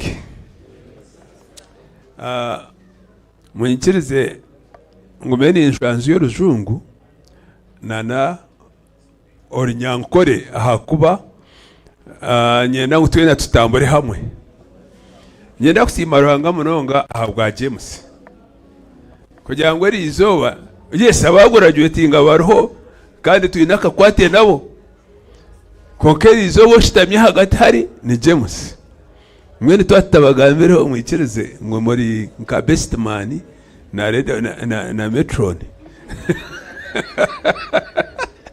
because the day is coined out to be James's day. Personally, I'm very, very happy to see that James today, you have graduated. James Ogu akisho mwishomero arikujoininga senior 5. Bitu nahora bagamba Lawrence arahi. Ugo yakagwa. So James kuyizire na shangari munywani wa Lawrence. Lawrence was our best student from O level and came and teamed up with James. And they almost are the same size. Mweno narabari abana bakunda kushoma. Kandi nyo mwana yako mwishimiro nabo mwana wanje. Namwe nimwe nabarebera Erizoba. Aituko James namurebera ya fulfilling conditions. We say if you perform to this standard, you are not paying school fees next term. And James hit the mark. And therefore he paid his own school fees. Yeah. Term 1, 2, 3, and he finished senior 6. As he was finishing, in the long vacation, I saw, at one time I had gone to Equity Bank. I found James there. Say, yo man, How quickly do you go to the bank now? You're a PCM guy. Now what are you doing in what? In the bank. He said, there is a certain program and it is meant to develop us. How did you come to know about it? He said, I was outsourced. I said, it's okay. And that's when I want to read this one for you. Because today, we are what we are because of what we have been talking to you. Mwena basire wabashitamya onyona aza kushomebi. Nibiruga omufumu eshuri ya kashatu ndafutari kari mushorongo gwo kubanza. Kunkugambe byagiye bigambo wajangu ne bya direct ati nyonye ndakugambe biruhanga gambira abantu be. Kandi nkambe kugambira ori nayishomero. Mwenu nikijya nguti kiti umwana wanje otebwo kwegesa kwanje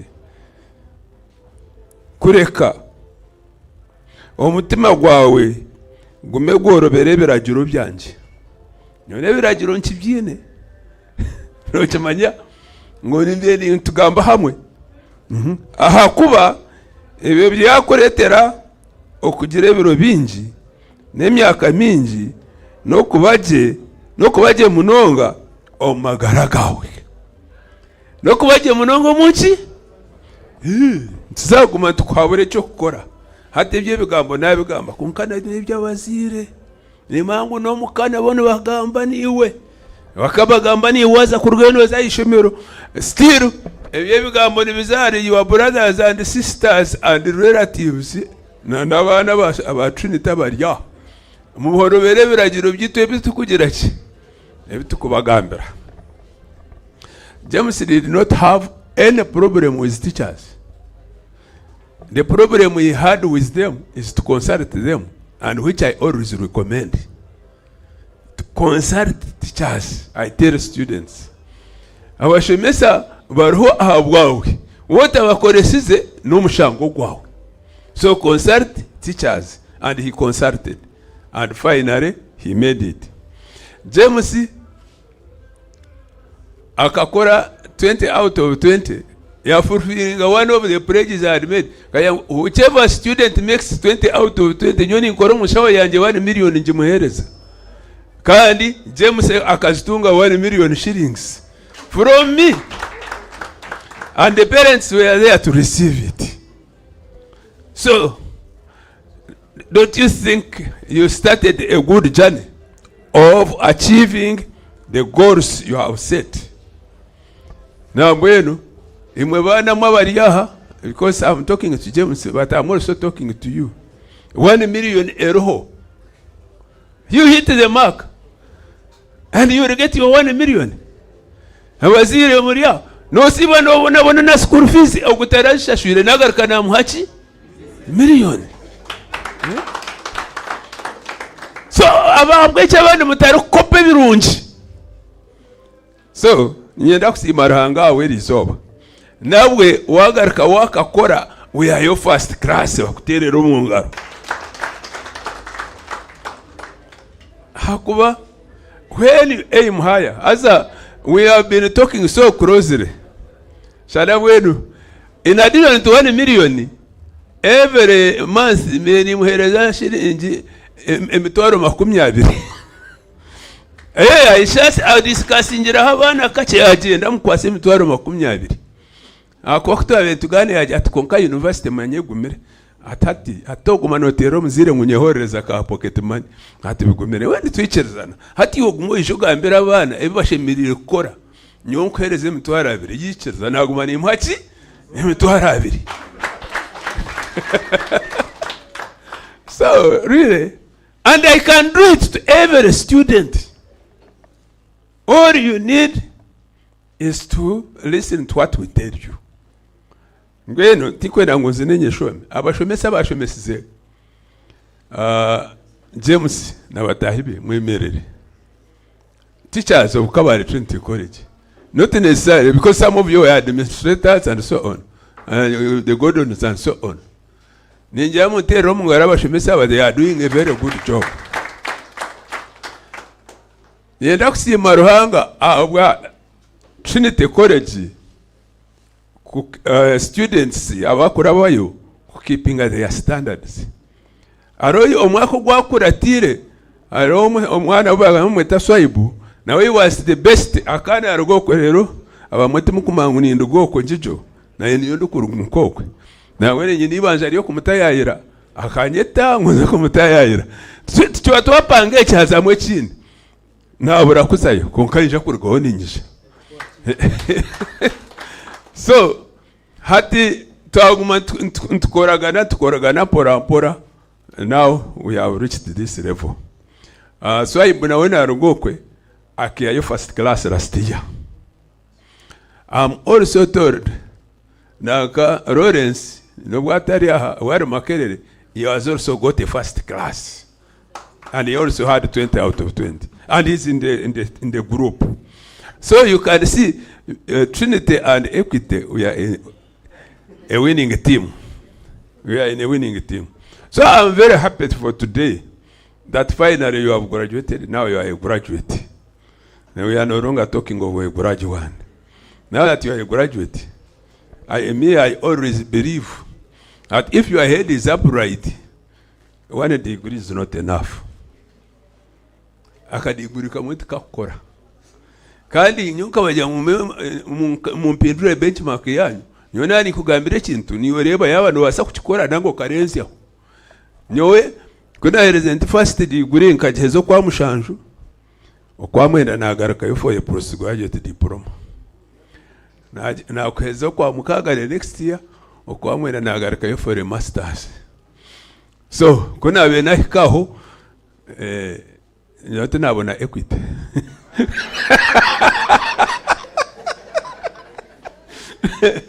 So narebe nyuma narebe witu byanshebiriwe wano gamba ngo wanye n'ibintu nanye bikabiri because my first shoe it was when I was going to senior 1 and it belonged to my father. So I was going to join senior 1 without a shoe. And the funny thing, they bought me a trouser. Now you can imagine a trouser without a what? A shoe. So I put it on and I was going to school.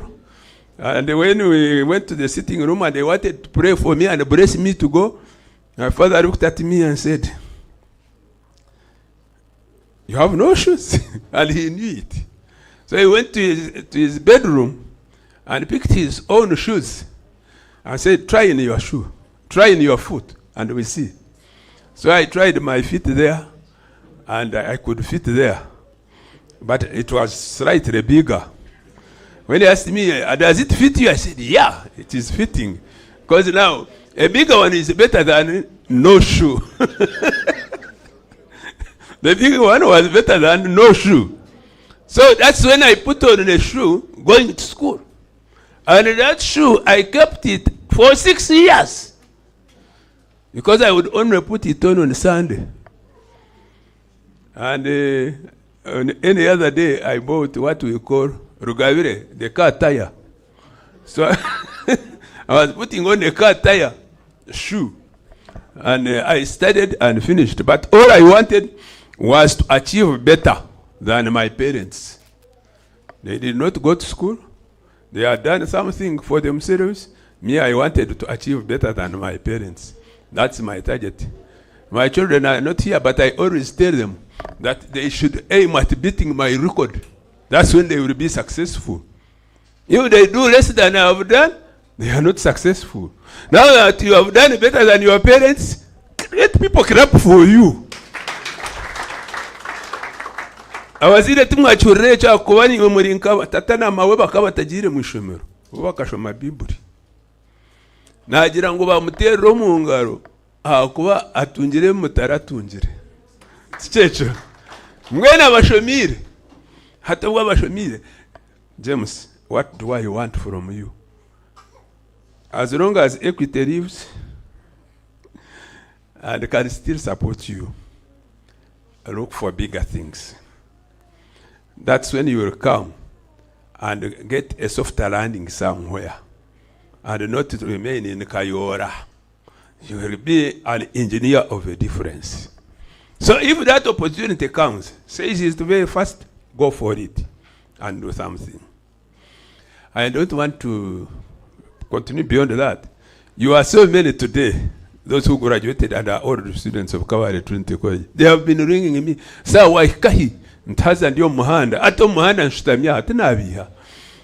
Ndio muhanda ndio akaraja unyenda kubandiaha. Nkabanza nagira kinagamba awawe."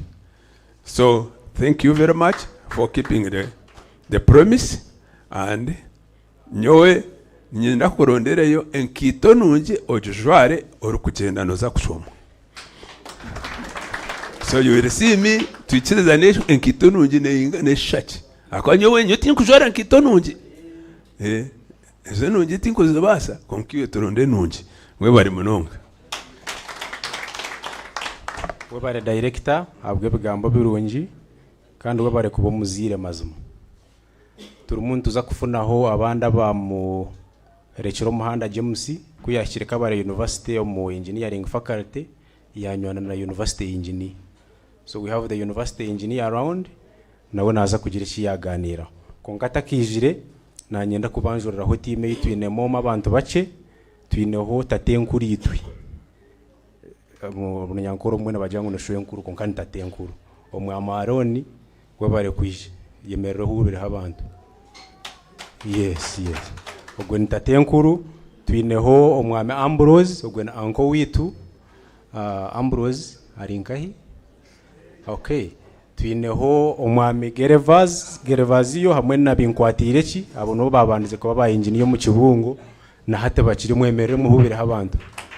So omwami binkwatire cyogwe ni anko witu matano anko. Then twineho omwami Elias naraga kirungu yebare kwija kuba nitwe twashemerwa munonga abantu bo witu mwena kwije. Twineho Dr. Agaba Kenneth naraga rushoroza hospital we bare kwija. Dr. Kana Nduhura we bare kurugayo murago Makerere University Rang Institute. We are happy to have you. Twineho mwami Deus Nahwera munywano witu kuruga Kagabagaba yebare kwija mushije obe manzi yitu yebare ntusima. Director yebarebe watukorera katurireho university engineer ntuzagomeza mutura nebindi.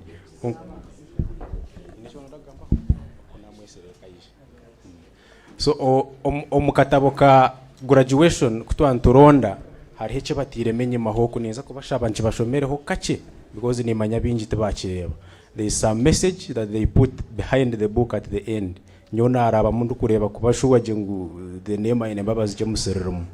So kuna reba na gumizamu, there is a message by Nelson Mandela, the former president of South Africa. Bahandikire ngu education is the greatest engine of personal development. It's through education that the daughter of a peasant can become a doctor, that the son of a mine worker can become a head of the mine, that the child of a farm worker can become the president of a great nation. It's what we make out of what we have, not what we are given, that separates one person from another. Mwebare mnonga, university engineer.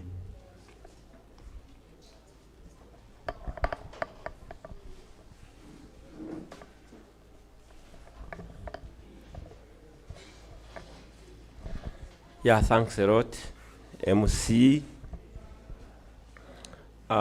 James, and your parents, number of dignitaries who are here. You are all welcome to Kabale, and let me also congratulate James and his friends who have achieved their first degrees. Congratulations. James is a friend. He's a friend. I don't know how we became friends. I'm an old man. When James joined the year one, I didn't know him. I actually don't know how James became a friend. I used to pay, I stay at the main campus, and James studies from engineering campus, which is at Nyabikoni. So as a university engineer, I would pay a visit the other side once in a while to see what is going on. So I think I met James amongst the other students, other engineering students. So one day when I was in office, James came to me. James was an inquisitive person. He wanted to ask, to know. I said, who is this young man? He would always come and want and ask. Then I think that is how our relationship developed. So James became a friend. Through that, he would come, he would say, let me pay you a visit, I'm coming. I wait for him, he comes, we chat in my office, then he goes. But he would ask a number of questions, some of which actually he didn't know. As somebody who studied long ago, these young men have a lot, which I personally now, you know, there is a lot that these young men who are studying now know. At times we would ask things which would tease me. But I liked James.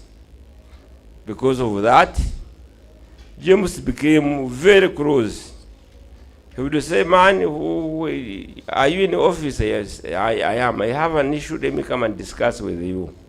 I would say, James, you are welcome, come. So I'm happy that James, you have performed the way you performed, and I expected that performance. Congratulations once again. When James finished his degree, like you may expect, I didn't know he had finished. Because I'm not his lecturer, that I knew when he had done his exams. So one day while he was in Mbarara, he rang me. He said, you man, I'm in Mbarara. I finished, I'm looking for what to do. Do you have anybody in Mbarara whom you know, whom you can connect me to? And I started working. I don't know what we discussed, but I think I gave him some hope. There's somebody I talked to. I said, this man can easily employ you, but you give him some time. And I think I referred him to him, and I think they connected. I don't know what they discussed.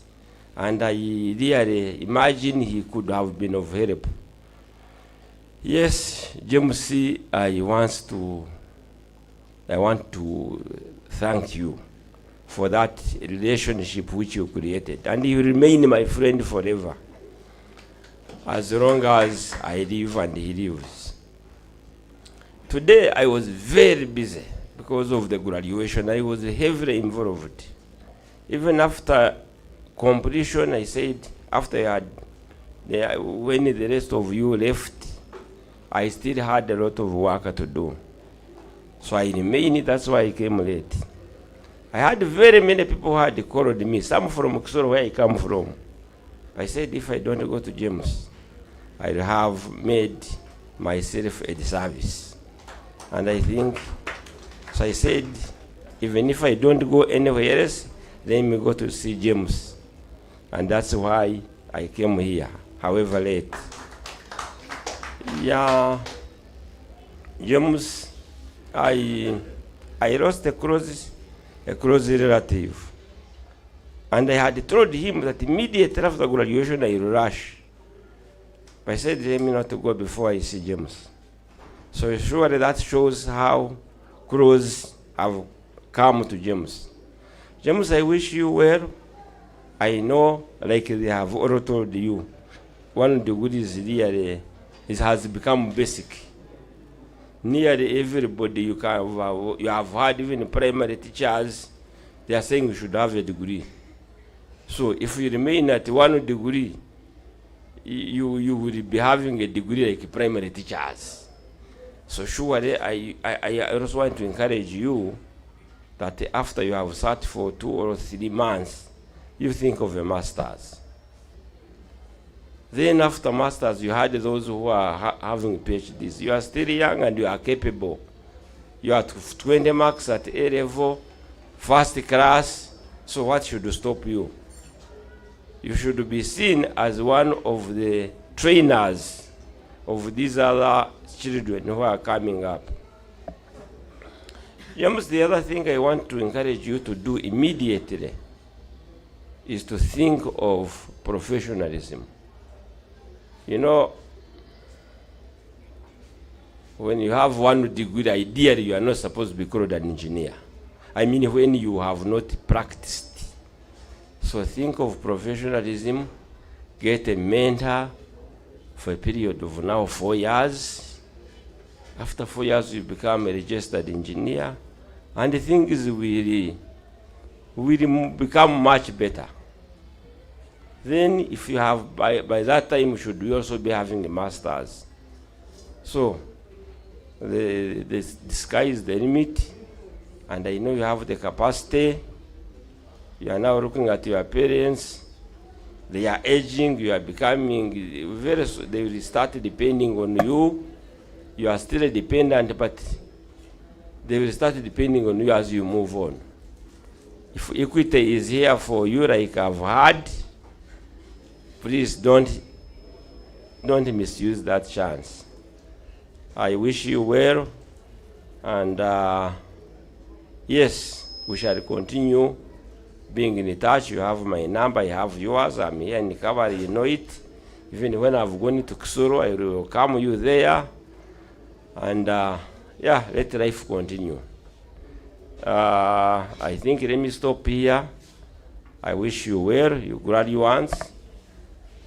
Let us have continuous talking, even when you are wherever you are. Thanks quite a lot, members, for listening to me. James, I also have some small token. I should have wished to give you a goat. Possible at that time, I will call you Nixoro and you have it. Thanks a lot, members. And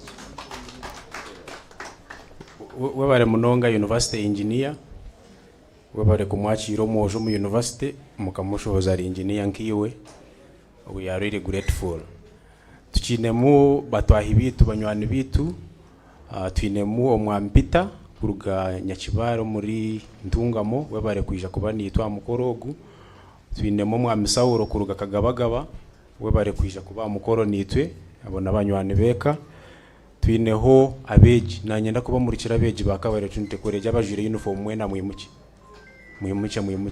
abamwe nabitu abandi naba Lawrence nabandi nabanywani bitu nimuro kuba kunyerera no mitwe nuko bakunyera kabare tunte koreje mwebare munonga. We are really happy.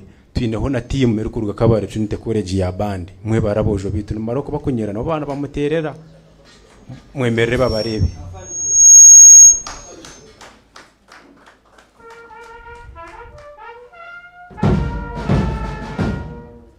Mwebare babinenye mere yabo nikogwe.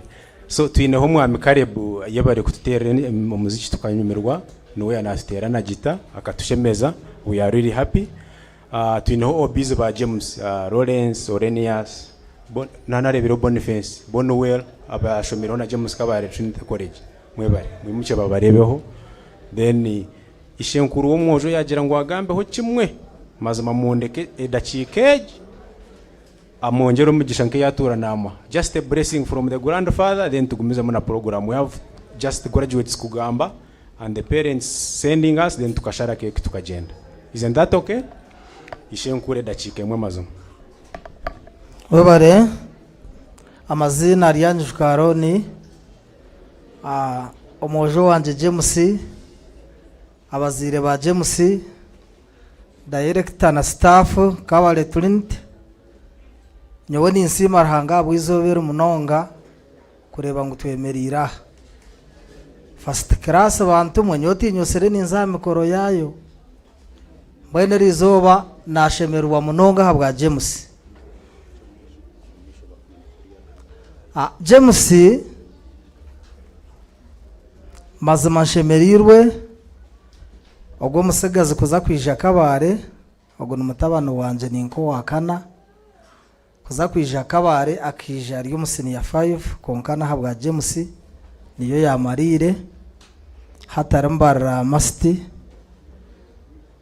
konka ninyenda kusima Kabare Trinity director na staff ukuba mugerezeho kutukwateraho ubwo tukurabira muri James hariyo n'undi jo nambuye na Senior 3 ari insinguza Jaconius teachers ba Kabare Trinity ninyewe muzire wa Jaconius nyowe obuzare tubwine nyona omwame na basagidiyoni konka nkamuzara umudini konka kitinise cyaro company nkecho mwana woziro mu mubiri nanye nkeraga na sante biju kurubanje kundi banince basa ibi bijwaro toritegana nabyo ndiyaguma mbigure nambwe nece cyakashatu kandi bijwaro byanje biri mu mugisha nambwe no James ninkwamiza ruhanga naza kutuyamba umurimo guguro kurigiro ko nanindeba kandi kongeraho ninza kwemitwari 10 nyowe kigenderwa canje cyo kugura ekijwari iki tindi muringwa munonga konka no kugira ngo waba no kireba ogumanyijuke mbwene ukoroba warire wigusire batari inyibwa butone korora bukoro bundi kundi banasitamire hamwe nabo nakomega akasemu mporo manyotishwe nkuri ya migasemu beti nyine binji nimbe bazamwe n'ababaha mukorogu rahanga bampero muca James urugendo rurungi uru watandika mwebare bitu batera mu chanoze ngo nukubi ya agenda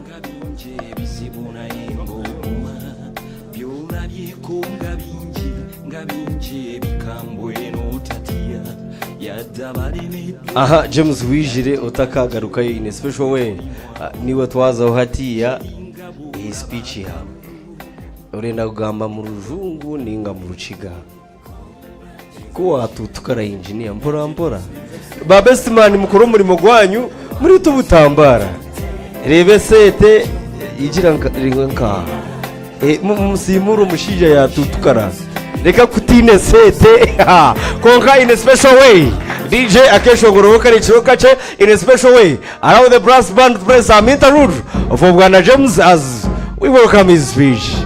Aha.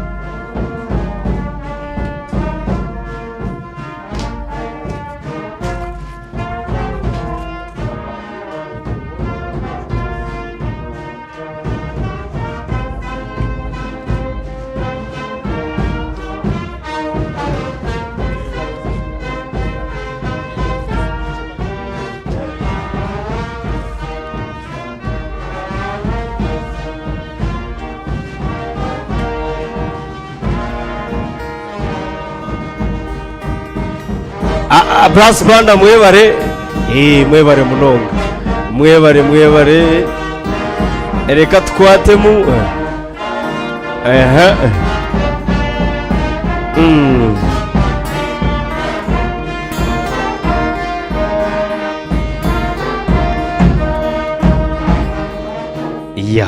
James ni oramanya ora atandikire konka nandagira tutandike naba arenda gamba. Okay. Webare munonga MC worunaku nasima munonga abantu abunyesire kuntamwe kitinisa nkeki mukija speech yanje neza kuba ndingwa ko kake konka I will try to summarize. So oguna munywano wanje Edward tukamanyanira mu university ndi coordinator yampikaho na rugace rya Ndongo nabanza namukoraho ne sente by the way ogungani mushomesa yijire ibintu bigumire ari kumpe sente tingucira kukunda gukorera busha so kuna herize nashanga na ruganya kibaro wito so twanywana then oguncho muhendo Freddy tukatandika hamwe. He also got 20 at senior 6. Then we were admitted together in Equity Leaders Program. So I found him a very interesting Munyoro. I brought him to Trinity. He was teaching economics, I was teaching chemistry.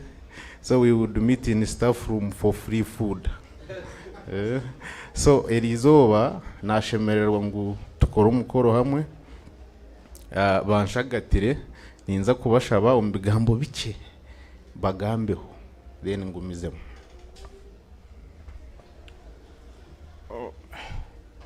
I beg to use English.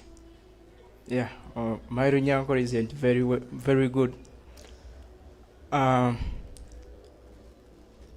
Ladies and gentlemen, good evening. My name is Commander Fred, as he has already introduced me. I've also graduated today with a bachelor's in civil engineering. James Ogu, we got to know each other in year 1, actually. Before I got to know him, because he's so outgoing, I would say. He got my number, I don't know from where, and then he contacted me. I was like, Fred, I'm informed you're also an EOP. That was after the induction, though I wasn't there. Then he told me, we are going to live like kings here. That was back then in year 1, semester 1. Then our journey started, and along the way, njuka tukaba turiyo mu semester ya kabiri, still in year 1. That's when he connected me to Trinity. And still we went ahead and rendered a service there. It is over.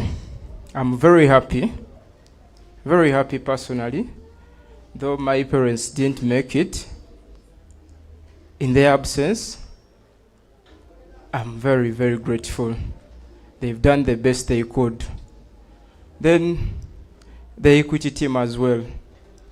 Thank you for being there for us. Thank you for mentoring us.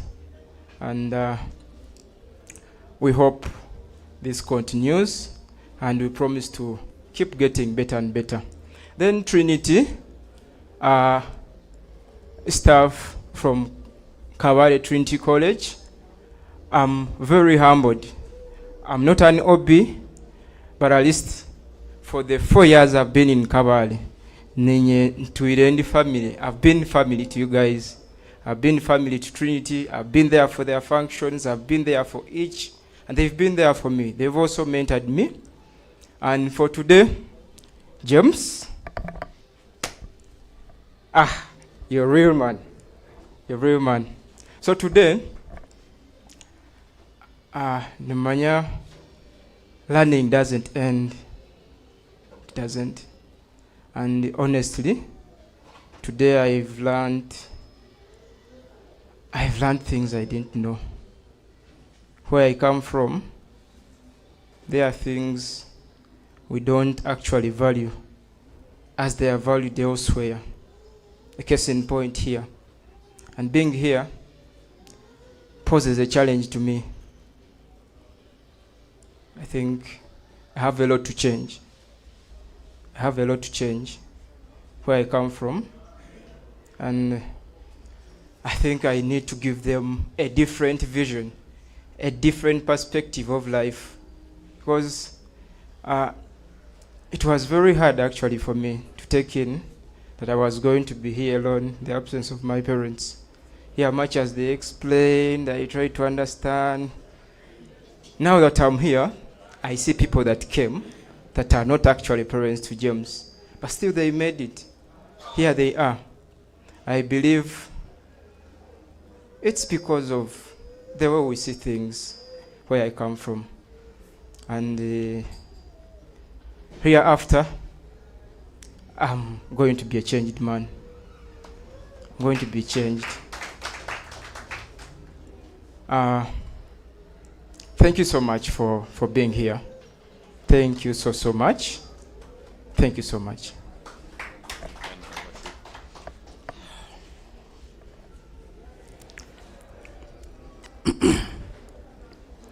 I have no words today. That's why I'm looking for the voice from afar because this is a surprise to me. Niza kusima abajenya bisha kwika mukorogo sime n'umuzeyi nabasa n'umucyara abashija babakanyakira umuka nanye naba nkomwana wabo. Omuringo gw'omutano nyina omuntu omwe omunsomu whom I love so much and the rest follows. James onyikirize nyimusye mukadde wanje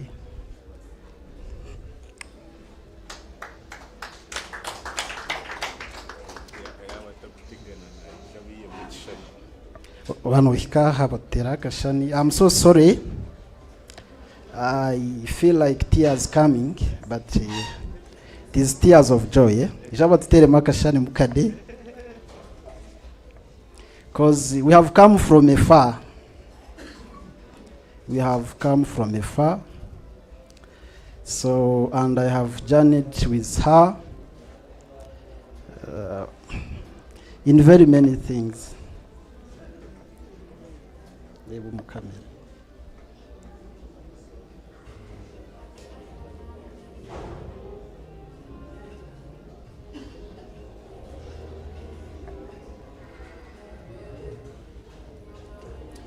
Wayendo yegarukire yusitame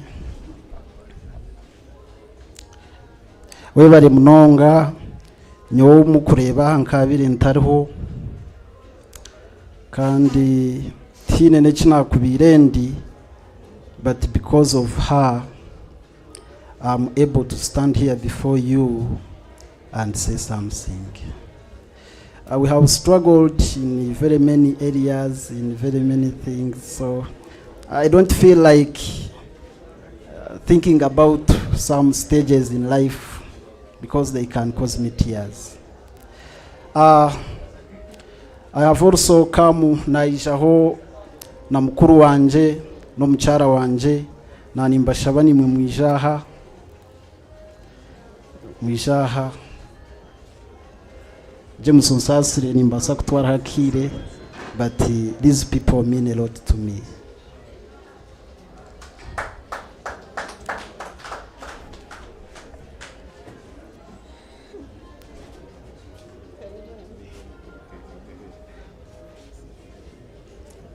Stand for your photo.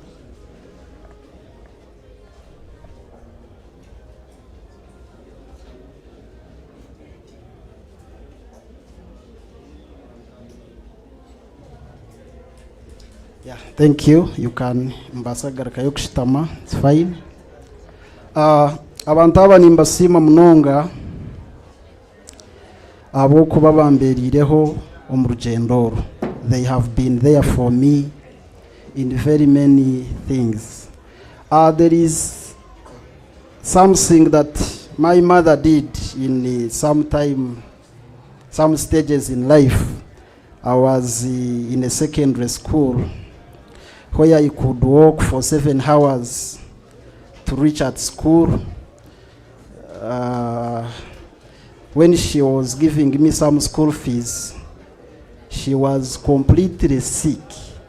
But what surprised me, she picked all the money she had and gave it to me. And when I tried to say, I think you can leave some little money with you and go for treatment, she said, it's okay, go and study. Me, I can forge the way out.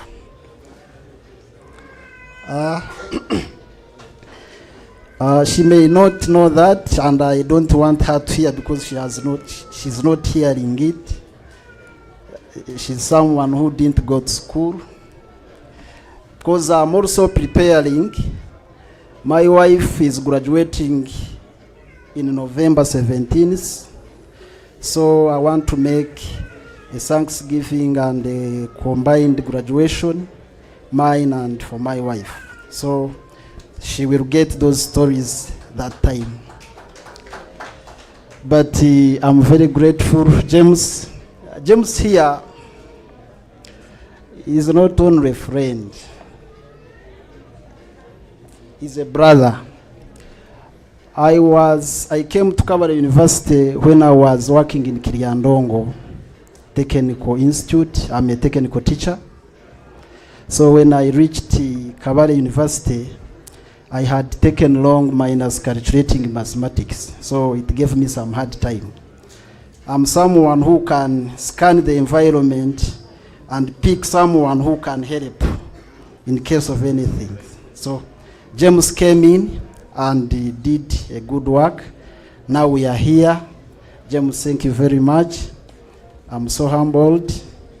And please, when I invite you for my Thanksgiving, please make it. I'm not intending to give a speech. This day is for James. Mine is coming. But I want to say thank you very much, James. Thank you. Nabasawe bari munonga ogunomushija buzima. And I'm sure he will make it in life. Thanks so much. Webare nanimbasha bamushitame ntabarusia. But James, no. I have to thank Together We Can. Really, I had forgotten. Together We Can.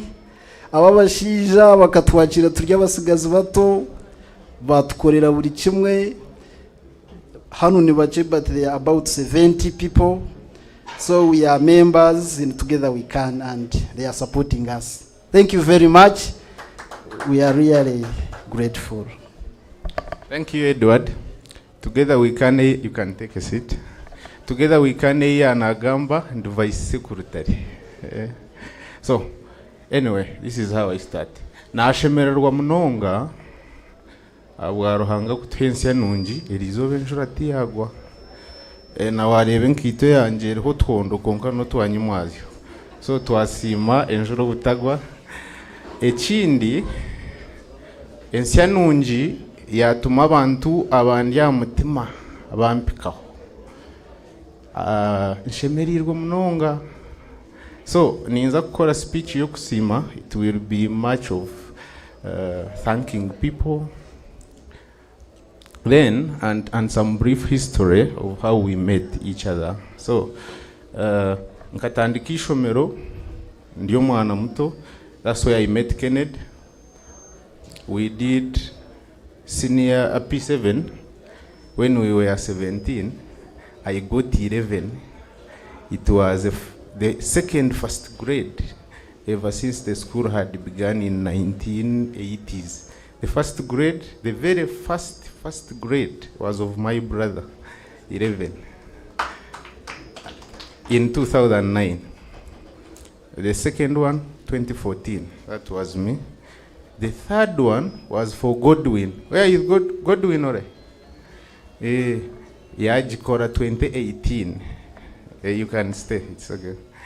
So he got it. So I think in some way, God has been faithful to us.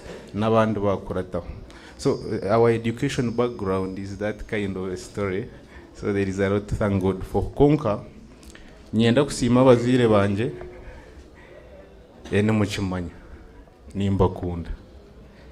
Omuri byona, engineer Ruben obwarugumuka, ebitwaganire nagomasiko ninchibiteka-tekaho. Kandi tuza kujombeka n'abakuru banje n'abato banje mukama yabakituhira mani orukwija kutayayo witu myaka ya nyensya natayaya kandi ataha ari kumangu yatayaya. So izoba nkeri norona naho kutanyikira habura konganinza kubibasa. So kagabagaba primary school tukaba tuyine ticamwebesa nyena ngushaboye muke ninza ko bateganisa mukace kandi n'ikishani n'inkenda mbweno yerere hi ticamwebesa realized I was going not to make it. Yantwaro muko weye his home. At that time akayi n'abana bashatu with one bedroom hati ikahanguha ekitinkugira kukigamba. So I would sleep in the sitting room. Omukasheshe twihaho omufariso omwazyo banyarra omukazi ankomere ntanda. I was coaching from Kanonko. Grade niyo zarugire tinkebwaga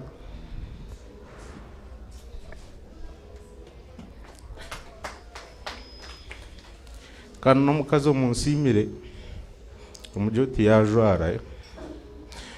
So from there, okay, nibirabam. I remember that story. It's touching a lot. So kunarigireyo naza Nyakera secondary school. Nyakera obizi banje banyakera mwimuke Oreniasi engineer Samu na wakarabayo. So aba nabashanga Nyakera nashemererwa kubareba ehine nashemererwa hinabona ntakarebire. So naza Nyakera twashoma ishomero rikari tarbonire ruyari twagira mune mico mibi somewhere. So nakora umushanju gwa chemistry past 7 of chemistry. So but I live a life of challenging the situations. Umuntu kakunja ngo this is too hard for you. I look at it in a simplified manner and I actually do it. So Nija Trinity mperize senior ya kana with the past 7 ndikwenda kushoma PCM kuba engineer nkaba engineer ba Murambi nabo babire bakuvuga amamotoka owitu akahatera yo ndije motoka nce bareba barabaho umutima gungira ngo ba engineer uvuge gireke imotoka tinkajibwine nabwe namara konka yamvugo mbenzi ndi kushika mwanya tukaterera umungaro yamvugo mbenzi akangambiraho ngo nanda ku rugatororo ayineye nciko yija yavuga benzi yija kabare kandi yamvuga ndi kujara engineer nasima mentorship area ekinabire nyena ngumpikeho nakishikaho hate kinta kashikireho no kureba ubu naba engineer kwe naza kuvuga so yes so ebyo ntuza kubiganira ubundi bwire. So kunashire Trinity teacher Felix Imuka ugu numushomesa wa chemistry, he teaches chemistry. So I was ninye nabire nsingire yo gukora kubi omukirasi past 7 ngo akana ndakumbinga. My teacher okashomesa the past 7 turned into an A of distinctions. Atoreba ngo kakora umurumo gw'amani nkasima nebinde byitu nokimanya.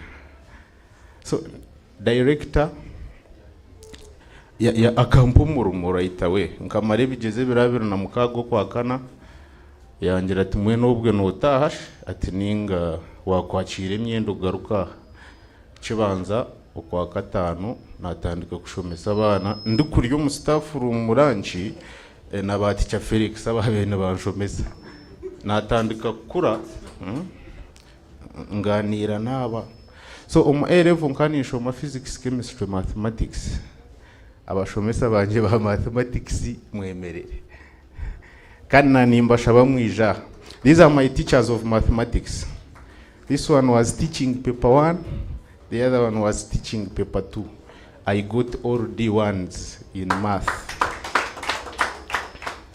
Echechani I've been in the middle. Echechani chintere na teacher Felix. I will be disturbing you somehow kugira ngo naka chance ke bishani nkabonera abana ndaba nimbagira nti ubumba nshira muto nkabamanya kwandika ibintu abantu bo bashomesa banje. Teacher Ivan yagenda. so nanye nasima bashomesa banje first because ebe biturumwaha bya first class bikaba bitarabeho ticamwebesa atarebira mu future yanje nkiri akana gato ibitwara mbere mu myaka ejo bigumire konka muri y'abantu banje abanyakera mbengesere tica James nkahiko musini yayo kubanza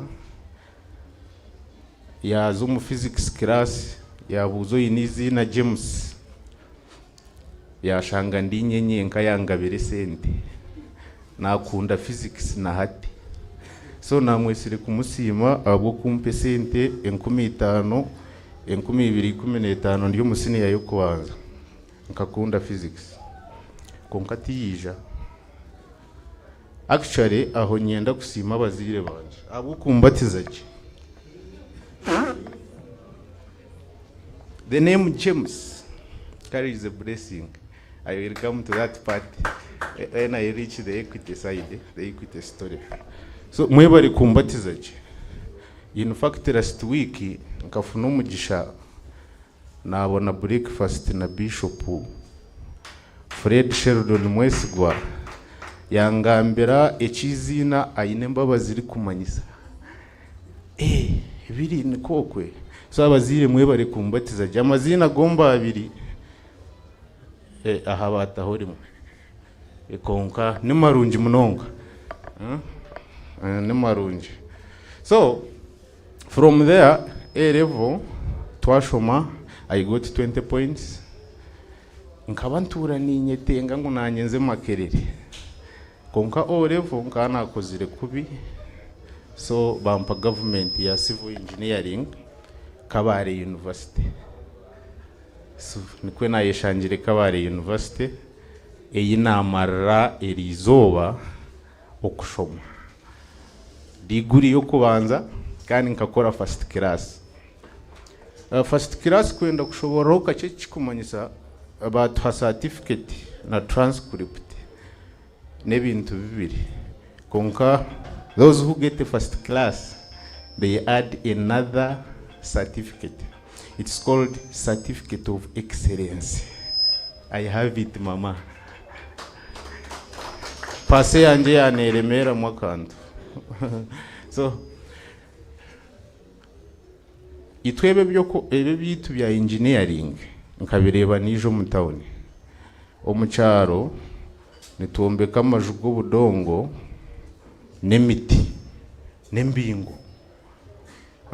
Tokushimanya Deusi so abakubyombeka mbesire nkigenderire binkwatire kina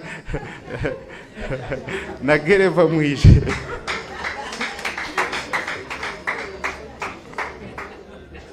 tendatwara obwire ninza kugezaho kusamarize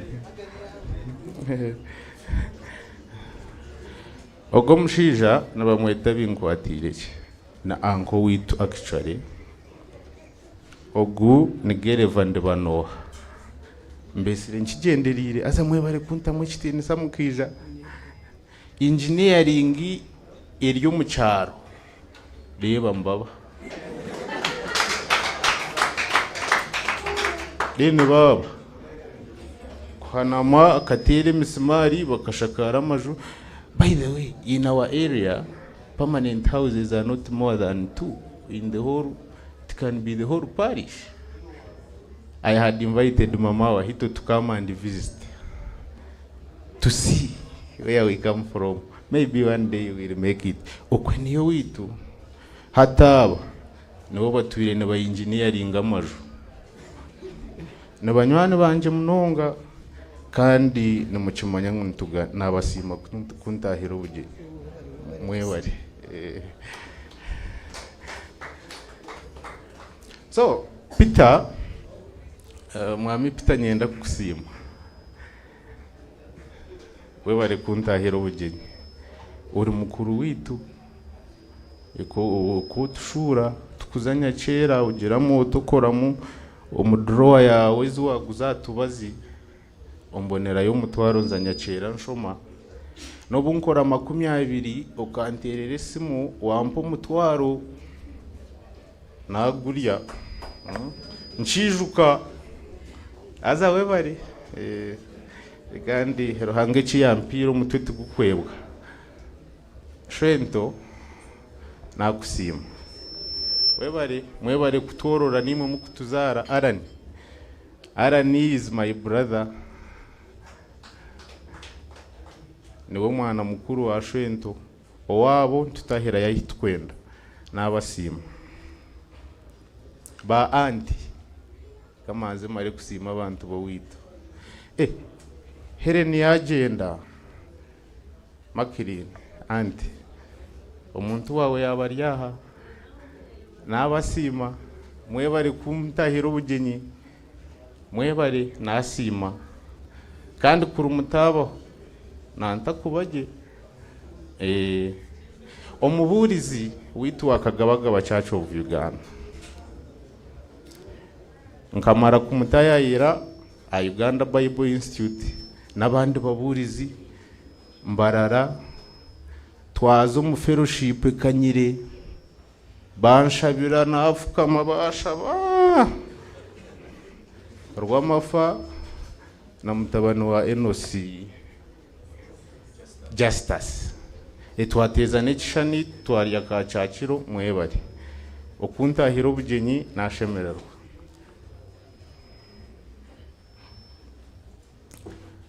Ambrose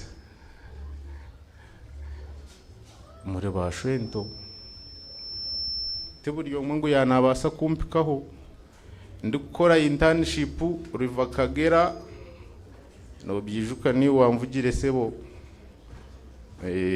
nkuteganisa Orushwento nangwa tukuvugana boda boda kunka mvuga tugendane obura no kunshabesete webare omwami Saulo nasima oba munywano wa tata kandi ningera ka kureba baje mwebare abana bakushomera kuno abakurugo witu mwena mwemerere mwena I have invited these boys to my graduation because I had never attended any graduation party except for my brother, and I was the MC. We cried a lot that party. First degree. From that poor end without expecting anyone to be somebody. I was the MC on his party. I would speak 2 words, shed tears. Speak other 3, shed tears. So aba nabi tangu mbori kichikumanyisa obundi niwe kora wari ya campus imwe mutahugira kuri yo buhunga ikitabo ncendo bwire wahorarake Onesius was indisciplined akagira imico mibi kisiyoro bambinga at 6. So the dad ishe yangambera enta kabari kubi namuterera ngo amunyoherereze yanshanga kabare yatandika kuturo wanje tiko tukantuturo mu room yanje ndi ya university teacher Dennis Emerera namugira ntamushomese entrepreneurship karagwe naba yamugoma mikono is a senior teacher of entrepreneurship akamushomeseza bushataranshobire no reba hatogwe nashomo bushomesa bwa secondary entrepreneurship exactly. So you are sorted. I wanted to thank you, Dennis, and your dear wife for that. For the time I have been staying in Kavare, they have been my immediate neighbors. Angela, Angela, the wife to Dennis, got the first class and was retained at Kavare University. They are my neighbors. Nabantu bunkunda munonga. Mbine mwamasiko mingi akayenzere kunkora best man nagabwa ndi tororo the other time.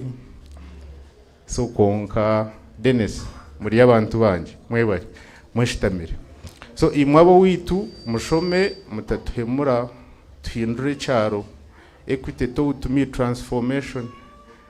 And I believe in mindset change. When people change their mind, the world can change. I'm coming that side. Ndikwirira kumara.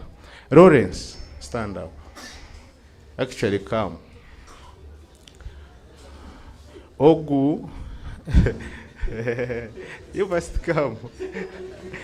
At Ogu, nkamushanga naruga chitwe. Naruga chitwogu. Nkamushanga kabare banyakira umusini ya 5 tukatushome bitabo tusiya point yo kurra ndakubimanya Reverend Philip namwe tati yabona bwire akaba kugurura nkesano kiro nkibiri ushanga ntweterere bisyanga nko kwitujwire bishweta turinka barisa kunke mitwere mu amagezi mathematics so gutokurabaho.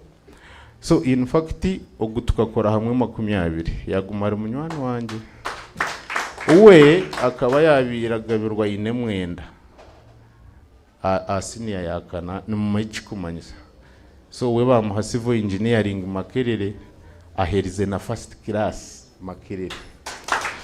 So okwa kabiri in Feb we will be in Makerere celebrating his brilliance. He's an ELP scholar.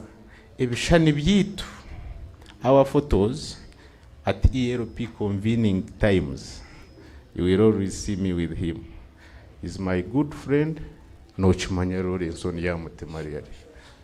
And we want to change the world. It's a group. Another one has left and gone to Turkey.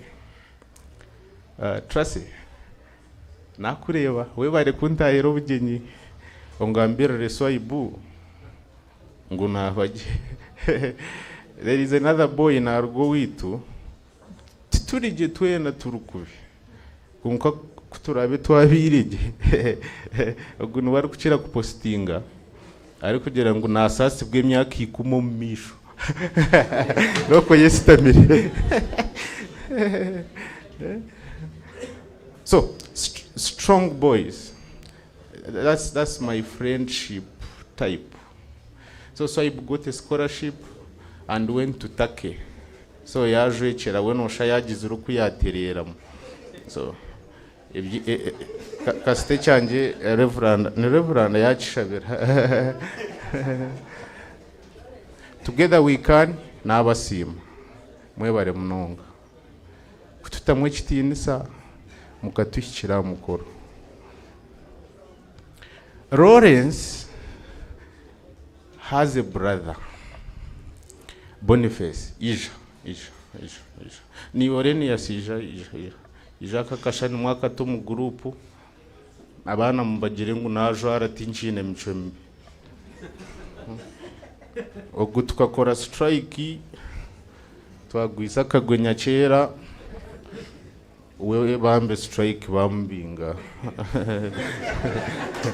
nakimanya n'ubwo nkamwine ekirasi emwe 217 bakaba tutera 5 bakukirizo z'umudomo tine na gatambura.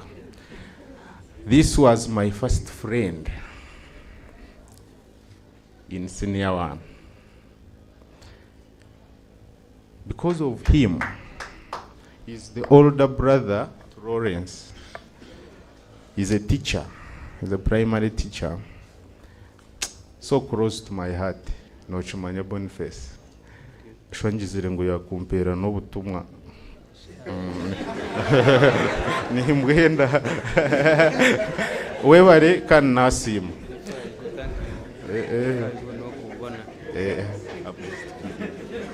So ogu nogu tukaba turi hamwe mu kirasi emwe nibo nashombere nabo orevo oreniasi nasima kandi webare abantu bo bajwekera abandi bana mwegarikire ndiyo ninyerera kwendera.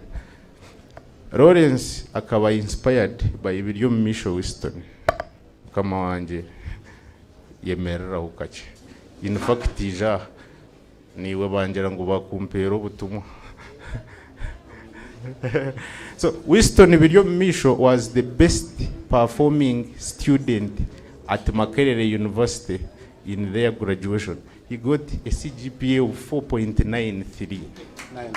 91. That's outstanding. We admire him. He works with URA. He has surprised me. We were together last week? Yes, yes. Somewhere in Kampala. On his birthday. I didn't know he would make it. Winston yaruga Kampala yija yajwekera. Nabaje. Nochimang nabaje. Obwire bwatwikiriza ninza kukakacho. Wakareteraho. Reka nkatwaye wewe. Aba bamanyirire sete nuko bakora. Ndiyo ninyerera hi kwendera. Dr. Nduhura. Please. Dr. Nduhura Erikana studied with Innocent, my brother, pioneers of excellence. Nyachera, where I studied O level. Dr. Nduhura Erikana works with the Makerere Lang Institute. Mama Wahito, my connection to the UN meeting in Kenya, where I met Dr. James, was from this man. He runs an NGO called We Read Mentorship, Mentor Point Center. He made me the communications, advocacy, and partnerships officer without salary. Tinkushashuru. Ntukore bintu byitonora yini tukubuzabuza tutyo. Konka, when I was at the ministry, he looked at what I had presented, reasoned it with the demands of the UN Civil Society Conference. He called me, I was in a presentation, told me to submit that paper about ERP work.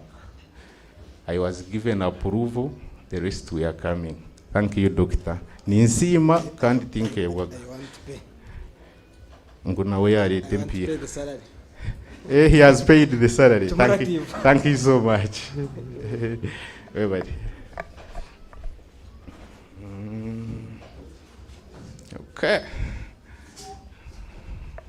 Engineer Stephen, in a special way, I want to thank you so much. I have always admired good things. So kuna hichirumu engineering, umutima gwanjira ngo hati trainings zikorera mu UNRA. UNRA was a big thing that time. Bina mabondo bakuriyeje so nteka ngo umuntu uhaza yo nukama. I tasked Engineer Stephen. You gave me the very first training with UNRA on Guru project. Nkaruga tatinire naza Guru narara Parage guest house Achori Road.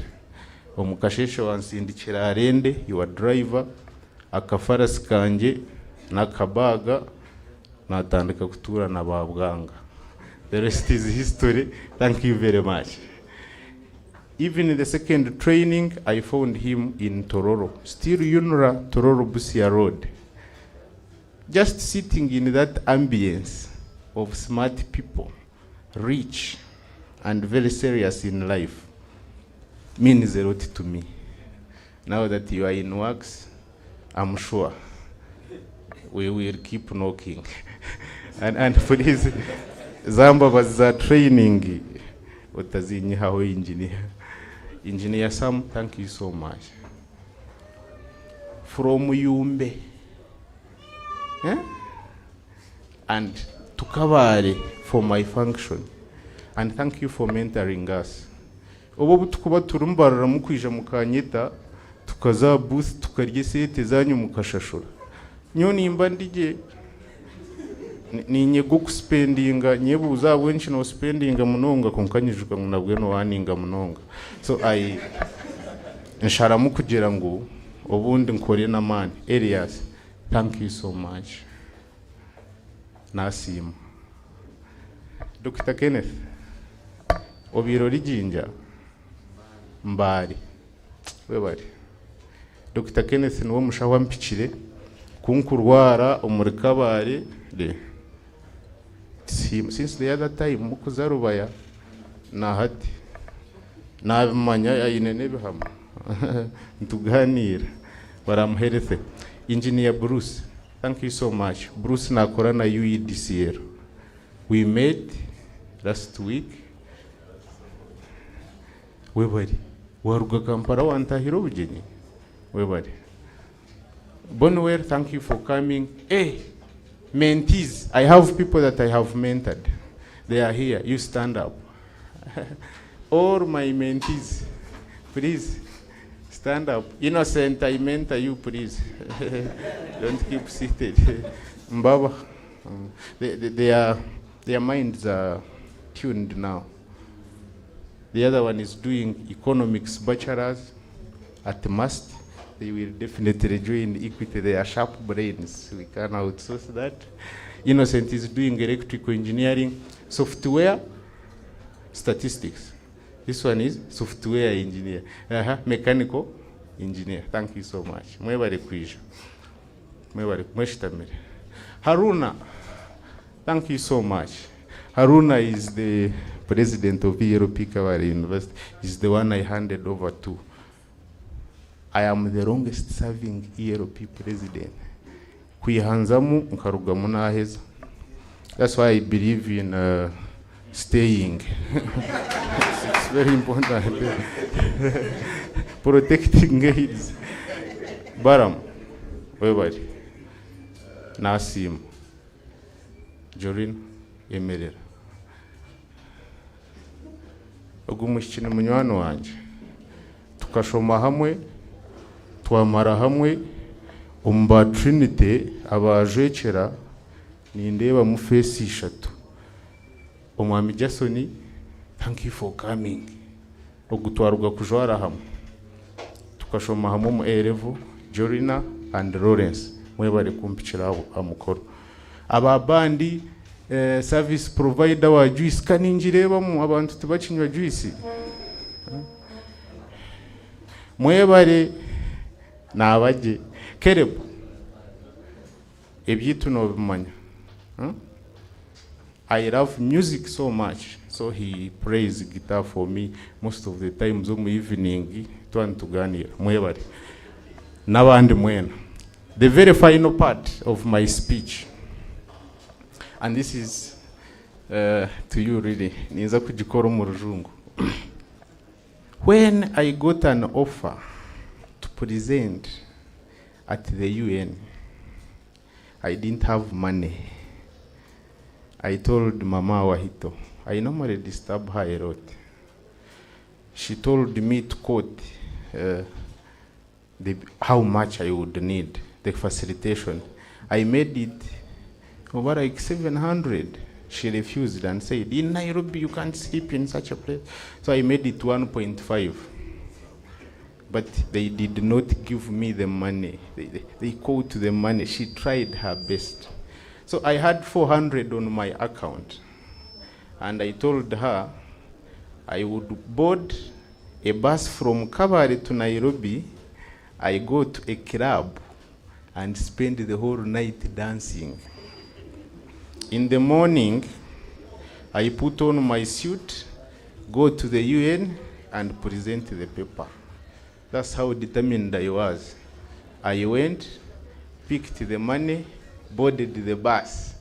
Innocent gave me a yellow fever card. Akana akora Rushere Community Hospital, ntatize na kakatu. Yes, he gave me. So I reached Busia, they refused it. They wanted a yellow book. I bought the one from Republic of Kenya, 50K. From Kabare to Nairobi, 180,000. Coming back, 180. So the balance I had was 40. Now I have paid 50 for the yellow fever card, which means even the money for bringing me back has been touched. Before I made that decision, I talked to her. She cried, and I was also crying. She told me, let me try my last shot. That's why I believe in that last shot. I crossed the border and continued, really without hope for sleeping or what. I think God acts when it is almost to the ditch down. So when I had reached Naivasha, Equity put for me 1.5 million. Obu nabire nimbagambira nti nyoni nza Nairobi nkantine nigana. Kantine sent. I didn't have money. So when I reached there, I slept in Nairobi in the morning, got a special Bolt. Here we call it Uber. So I went to Nairobi, Gigiri, presented my paper. How the photo reached Dr. James Mwangi up to now, I don't know. All I know is that Mama Wahito Elizabeth, you were behind everything. Having left, he had a friend called Dr. Omondi. He was in the other sides of Earth River.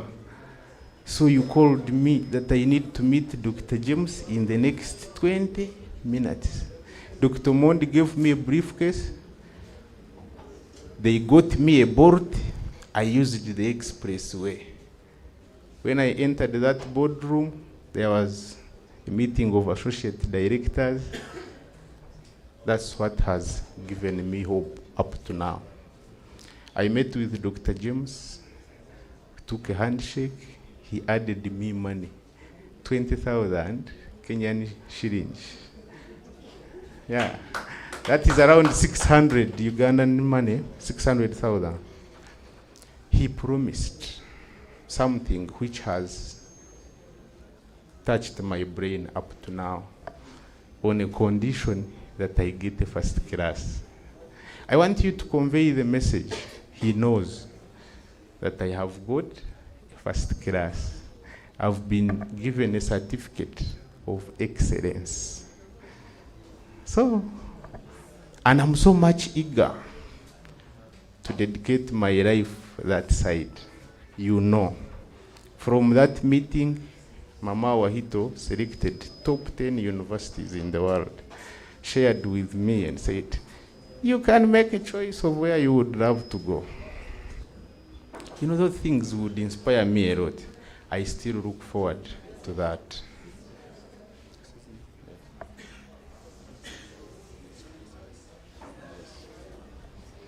So, when I gave him an invitation, even Dr. Joanne, we have been in touch. We talk a lot.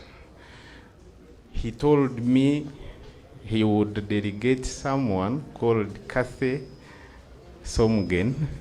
I didn't know that you were the one. Thank you so much for honoring my invitation. Thank them for me and tell them that the young man is still expectant and he has done his part. I will really be very, very, very thankful. That would be a life-changing opportunity for my life. And I think I would be the Mwangi of Uganda. Yes. I carry his dream. I've read the African Recovery and Resilience Plan. I know all that is there, and I can really contribute towards that, or even carry it here. Convey the message and thank him for me. Nabasima mwena teacher Chris Pasolinkai. No manya. Kunkwamu, I don't ask so much. Chris ntera hii 10. Oba ningaruraho, oba tinkugaruraho, ejo nembozi y'obundi bwire, but nataho zingahe 10. Webali. Nabasima Kerebu, nanakusimire, webali. Ninteekateka noza n'okushuba nterere mu akandi kantu. I like it so much. Mwebale munonga, ejo niyo yabere story y'okujwara kwanje. Nasima bandi ako kantu kumwanterera heru eyiwe mwe bana mushome mwebare munonga Fred, you know our things, you know no chimanya nibyebyo tendarengeho naheza iwe no bimanya Edward yagenda konka nayebare nasima abwarahanga n'ihanga ryanjye abarugo witu mazima mugarike yoje kandi mugire n'abaramusya Kennedy we bari kumpe mbuzi nasima kategaya we bari nkakutahira ubugenyi twakore bitwabasize warugampiji wamberaho mwebare munonga nasima aho nakubasa kuba nayebwa nasimira abazire banje nabagambiye no kubaha amasiko nti ntuza kuba turuho umumbera zone nyiwo kushomote naheza natandika ntuza gukora ubundi bugenyi mwebare kandi mwebare rukunde gumeho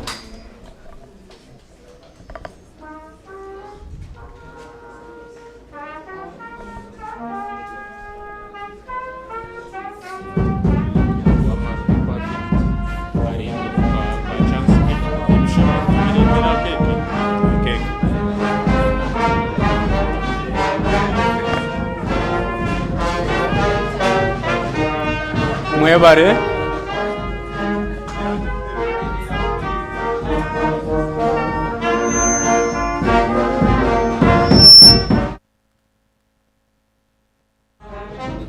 mwebare aba bandi webare James webare kuba mushije yati kaya nabasa ntubabara tuza kubare bikonje mbora kimwe bibiri bishatu bena turebe twashemererwa embozi ni yejo webare kuruga yo kusta mu munda yo muti ukagireta first class. It means a lot and I'm happy you thanked your teachers. Hati harhechi inteje kandi manyangu mwena na mwenda kuhurira omwame nabasa nuwo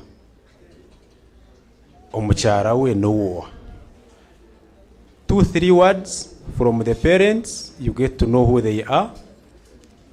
Tumanye bashemerirwe ninga smiles nibyabiye. So reka tubachire manzitu mwachira abagenyi.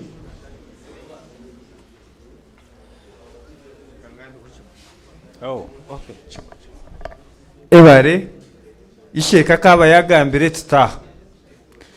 Nakireba kishikire kugambaho tukize kuzamikoro konko mukorgo kushemererwa naragazaho muziga habwe mbera yawe James na ba Kennedy nabandi mwebare itwa bashomesa Trinity College na nahandi kurga primary ka level zone itwe abashomesa binje tebakira kubijuka konka we bare kutweta itwe tukarya bitwatutikire mwebare abazire bitu obundo kuturinda na no kugumana umutworora mwebare kwa abanywani bitu imwabeja bayanjura hari abashomesa banyu baryaha James ya kigamba gena nabandi mutaza Trinity na nahanda yumuri mukababo kwiza esana mukaza no kwesharingira obuhunga nobu butaruho okwate kigira bata itwa barya nyowe nkina amano go kurya nitwenda kurya bona twe James nabantakabura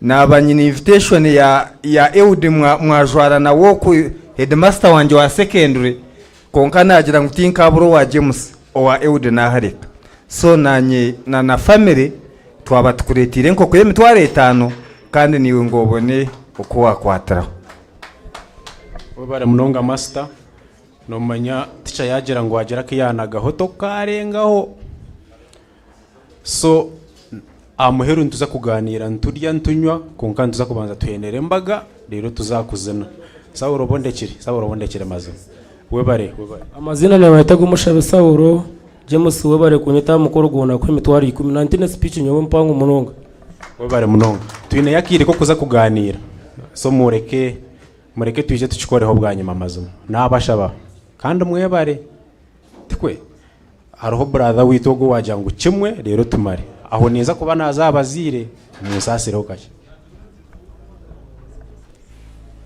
wabare MC nanye ninza gambo ho ikigambo kimwe ndukusima kandi kushemererwa webare James mazima kwika arigeri izo wankeri kushemeza nabasa ugunureba akari mwana wanje nkani intura we azo mwabere numushoma wakabata shemeririwe wiki yabira reba ititaba bene bakuru nko sente ajyango ne sente ngo akayabira mbuza nyanti konka umuntu we n'umugiga we wo kuza kureba nti we nabashomere ndaza abagiga bakusingayo naba minister ndongo abota herzesini ya 6 ukaza university tokaba mugiga ntana washura mwene sente nezibaziringi mwenu webare James kushika ariye kintu nkeki nisima nabasa ukunkwatira honka tura we ubwo mushija abakagabagaba nibamanya nkani ntura we akana ntwarizaje nobu James yanagira ngo nkamhashira inje mutwaro gumwe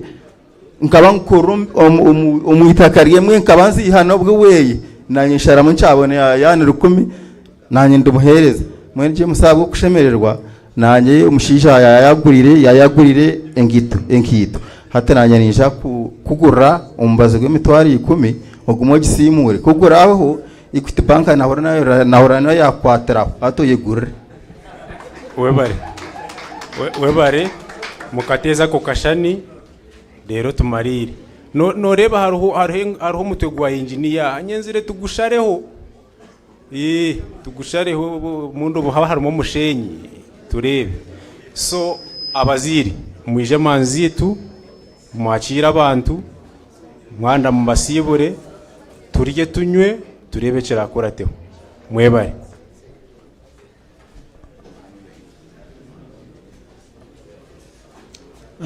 amazina ganje none banyeta nabasa Gidiyoni nantabandizo ko yanzura ubundi nimbasa kwendera ibyo binyebe kandi nyino mukazi n'abana mwabareba umucyara wanje aryaha nyino mukazi umwe nani nyenda ngo abanza gambeho rero mpendere ni ndikuhendere bundabe n'ingamba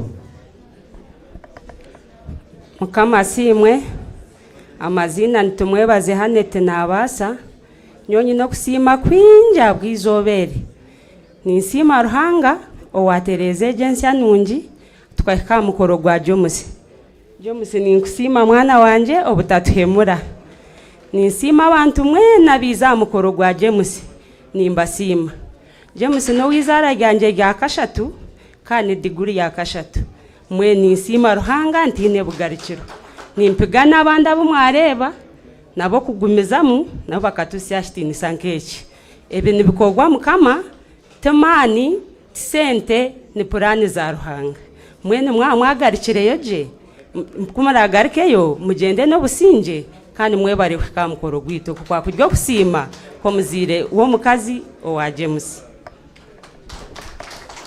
wabare mucyara wanje bitatu twazagitwa tuwaza kubira kimwe no kwa bwamba nande no kunkiza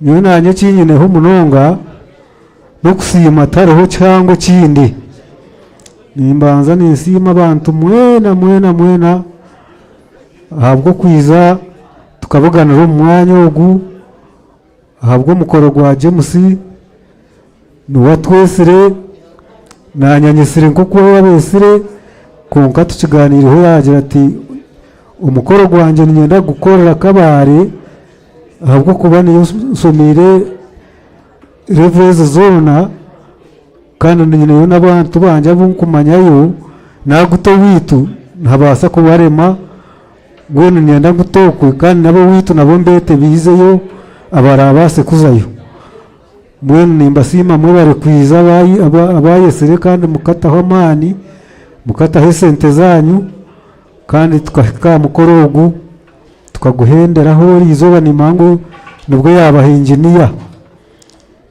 nambwe James nani ngamba iza ubu nimba nagira inginiya nagira doctor nagaruka nagira teacher wa senior nubwo ari abataryaha n'uwizara rya kabiri ubwo n'uwo rya kasatu konka ibyo byona abantu bagamba n'amazima abana bagamba ngo tinyine mpiha nibakwaterwaho banywana bitu nanye kwataho konka ni ikimanyaje ngo umurimo gwanje ugu nakuzira ndukora nisuburaho ubwa mucwanciro ni mujimanya kusubura ubusiyani bwa kiro buke uri kuguza bine store konka ibyo kunakuzira nabyo byandema konka kunkubona yokake nimba ninka kwatakana nabo mukazi tukuma tureba tugwenga mwene ntuburura tutyo konka ntubasima bakutwatiraho ahubwo kuba umwana we wisomera kuza kumumarisa university ni nkesa furiya ya mahega wateka huyega rimwe tekwemereraho wataha amahega abiri tekwemereraho nutaha amahega asatu mwene najya musina n'aba ba doctor n'aba teacher nibabemerera amahega ganje gabasomesa imwe abanywani nimba muri gihega icyo kureberaho ubwo Dr. Pito nabure nintura nawe akantambira kuryo rutura yangira atiwe atabasomesa abana wayenda kuza pasenti izo sente nazikoma ati mwene bunkuma ngo inako kubasa kugeza aho kuyihura kora vurwe mutwari 10 ezitakurengaho zikundemo ati yo banzo ngambere utakarire pasenti nkageraho nagogera bachimbuze sente nyonde bapita bachimbuze sente ndeba roni muze yaronara yagenzire nyunga w'umugigo bwe ahabwa abantu kabo na nimube n'abasomesa abakubana bacintuma impira bajante haza murindeho ntindiyo ningezaho ndeba ryarenga nagezaho kuko nanimbasa naye guzaguza nagera umucyara wanje ryaha nabona abimanya akaboneka kacena akamukwasa kandi nagira ko nakarabo yaho tuguma twongeraho konka tubihendera abana umware babona baryo mu isomero tariho umwana uryomuka ariho kutwatwina katona ko kakagambere waha nakono kega baryaho mbone umurimo nkigwine nambone James wanje we yangira ngo hine ukwatamarwa ngo nayitaga kongerayo kandi nabwo nahurura mu migambire abo kunyamba mwakundire mwakwatireho ihege ryo naruhurireho banywani be yabatahe jimbaga nabahurire ikikumanisa turaremwe nanyi ihege ryanjye ninzaguma ndukwasire nabone mitwari 10 nintaho nabona buri nintaho ukoragiye tunaremerwa hano ngambera tinka kurugireho kandi hakiriyo no murimo gundi mata kanyurekere yaba hananda kwiza kuba yabona umukundwa nabyo nkiza nkabutamu naryo nibaza ninde mureba munindiyenda ahubwo kuba imyaka ya 20 n'indizo asemerera kuba nayize kuba yahindura amitwarize na cyeco nikiteka huko nka ndiniwe muri buri kimwe akunda abe nyine yabansarure dere y'ibihimba ninge mundi yo gutiya ninge gutiya yo mwani ibyo nebyanje niwe amwe nabine nyoko na nabandi mwana mutwaza je nabo tuguma tutwaza nabo kandi nanimba sima no kugira ngo ngagize ngo murare kunkata hata wanje nurebe buje twabukorera mu hoteli kurarya wanje ngagize ntumurare turare tutagurura kunkata mukama we kanaza kusiyubwire isaha girete zahwayo ngenda kutasya mwabandi mwe niza kubasibura ndikubakundira kimwe ndikugira ngo ruhanga bagarire yoje mwene y'umwaruga nanyangarire yoje rero kandi turebe ibirize kurataho miso ahubwo kubana byo bukiriyo naguma nabeta mugezeho mu mpikeho mu kwase mu mpamye kandi nimwe mwagira uko mwanyitaga nanye ni munyita nanguna naburwo iwe wabire doctor nakutaho nakusinga ubwo yabire engineer namusinga una nagira nti taho bugenyi bwa nanka umumpere mutware 5 ningo mumpere mutware 10 uno ugiye ngo tikikaba cyakora naremerwe ninga ntizo nyakire ubwo yagize re motoka ngamujya ntizo nyakire tuzo mu bugenyi unwera amazuta ahubwo kubona umuntu utinyine sente untwareyo tuze kwihuremeza y'abantu abo mbonu tinkuza kukurugera wawe umwana wanje ninyenda ku sente kankora umunsi we bahasa yanjye nje kukwase ukwasize ho gumene ubone mpiya ahubwo kuba no kuzikora toru kwatire mbanze nanye namukwase bahaseji akara asange mwasime ezimwe kazi hafizi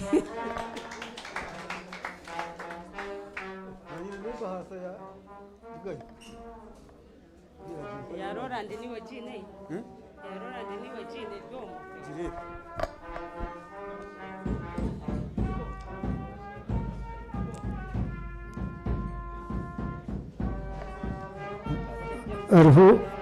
hariho n'ubwo mwozo nawe rasitiboni yagira ngo nawe utakarga hata muhire sente toro gambeho ni umwe sente na nimbana nsima James ngeni nsima abwe bwatworera izuba kandi nani nsima na leta jo bahasa yanje kandi kwasa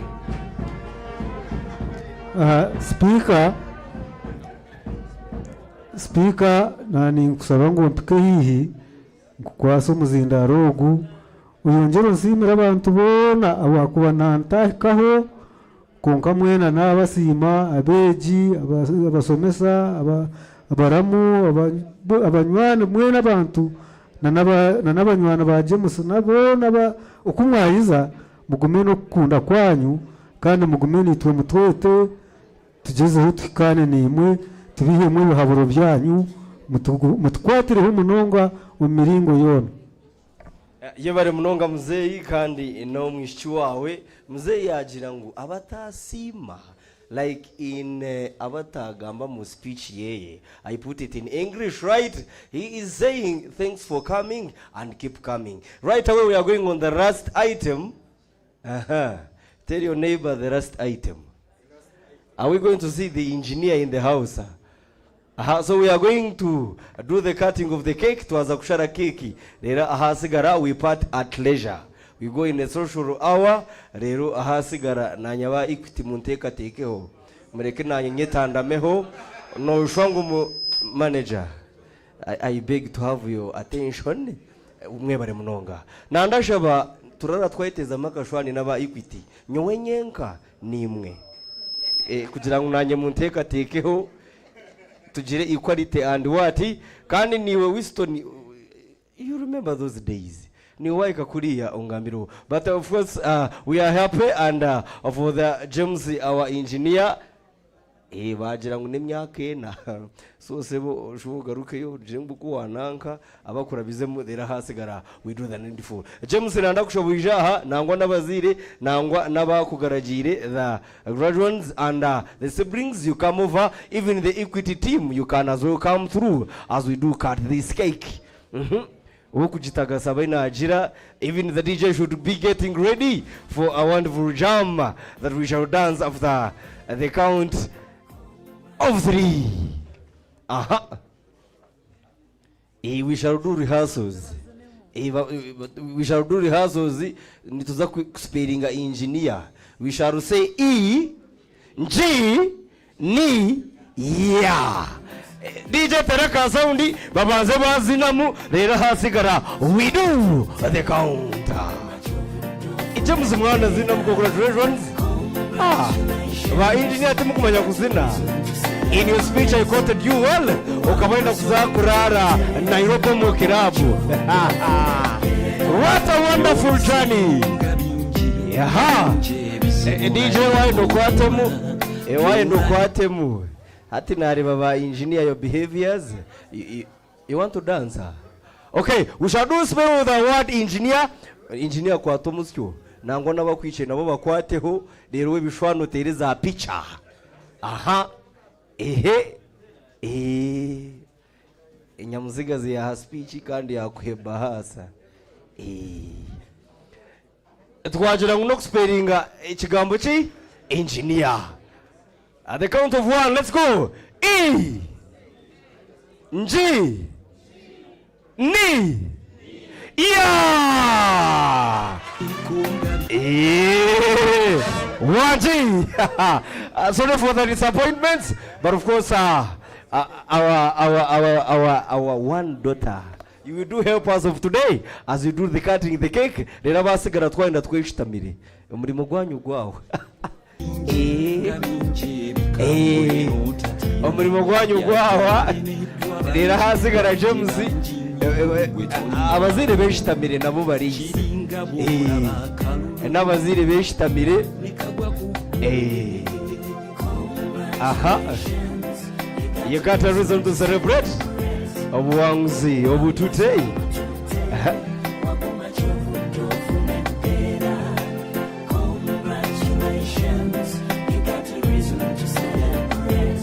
aha yeah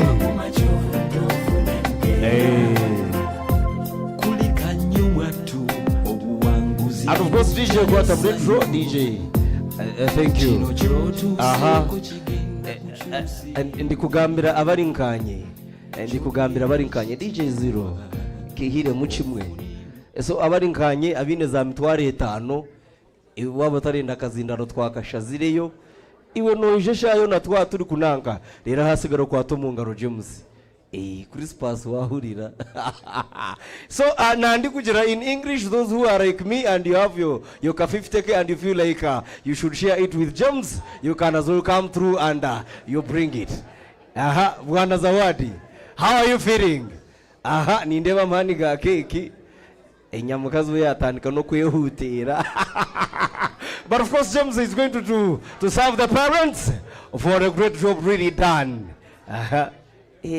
Inyamwishina waine smile vitu. Oh my God.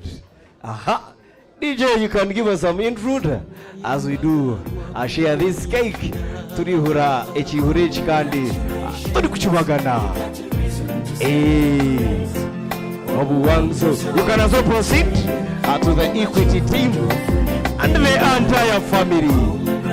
Really. Yes.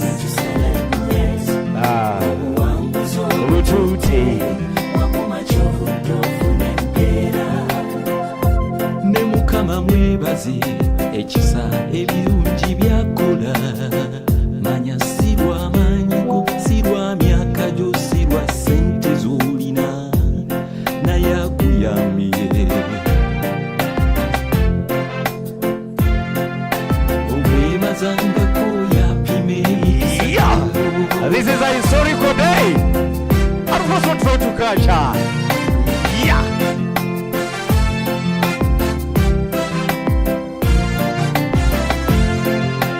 Congratulations, you got a reason to celebrate. Yeah.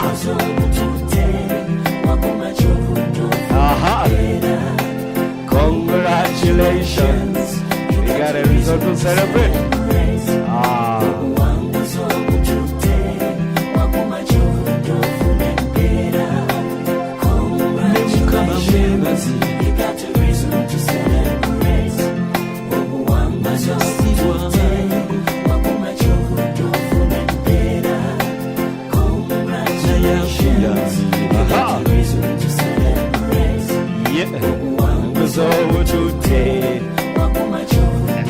Thank you, DJ.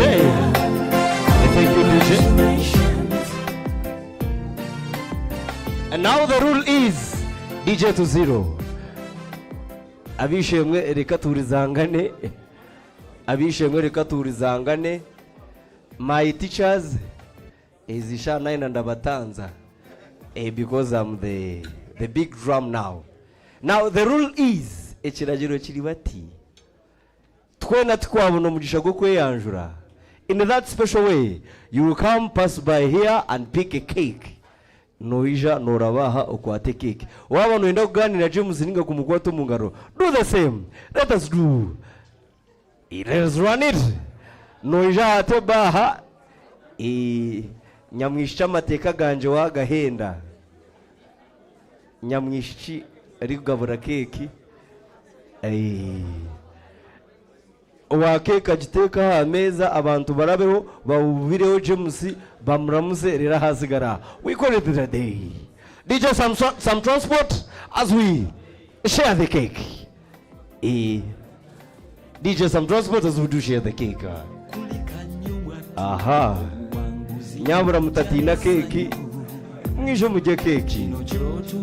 Aha. Assistant Rose Kawai Trinity College Taremwa Zawad. Isho tuachire keki. Let's go. If you need a photo with the Mugore, this is the right time. Come and pick a cake. You do a handshake with the Mugore. We will proceed.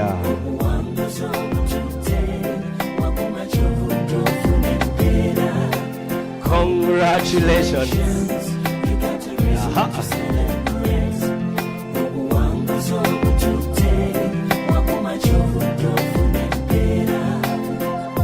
Nemukama mwebazi ekisa ebirungi byakola manya sirwa manyigo sirwa myaka. Yes.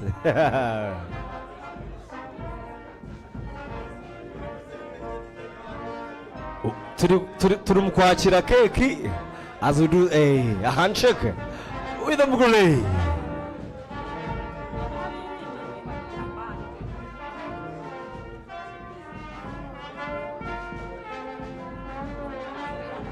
It is really a wonderful day, a great evening in the history and in the life of our brother James.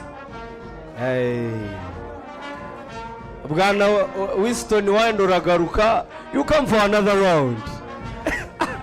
On the birthday cake, reka tugeji keki. We enjoy it.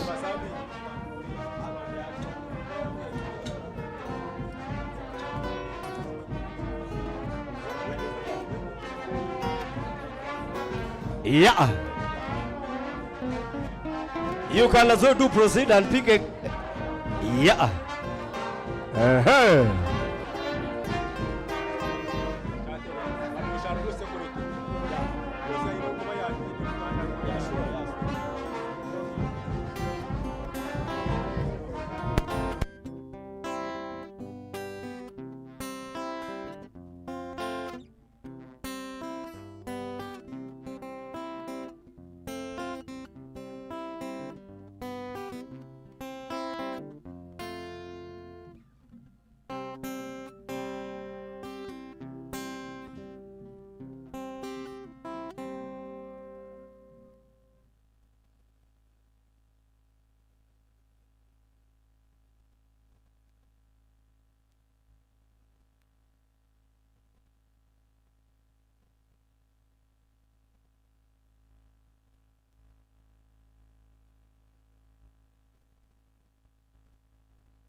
Hey.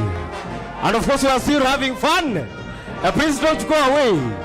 Chaja mtararamu agenda kandi. We are still having fun. We still have drinks. We still have eats. Hey. Jehovah has the final say.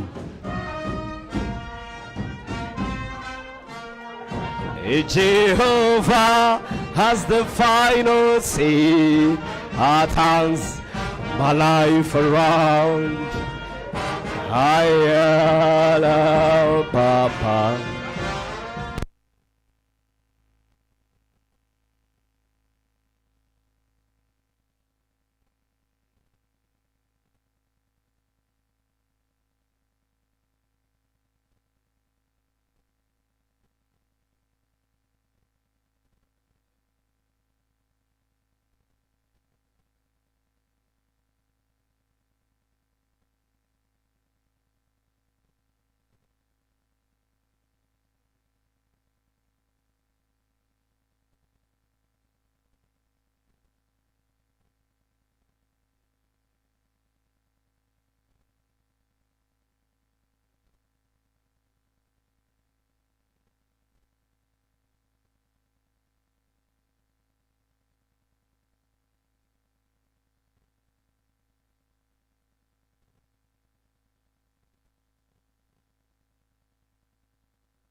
A great thanks to Akagrusi Events and Mwevare for a wonderful choice. It was really sweet and nice. Hey.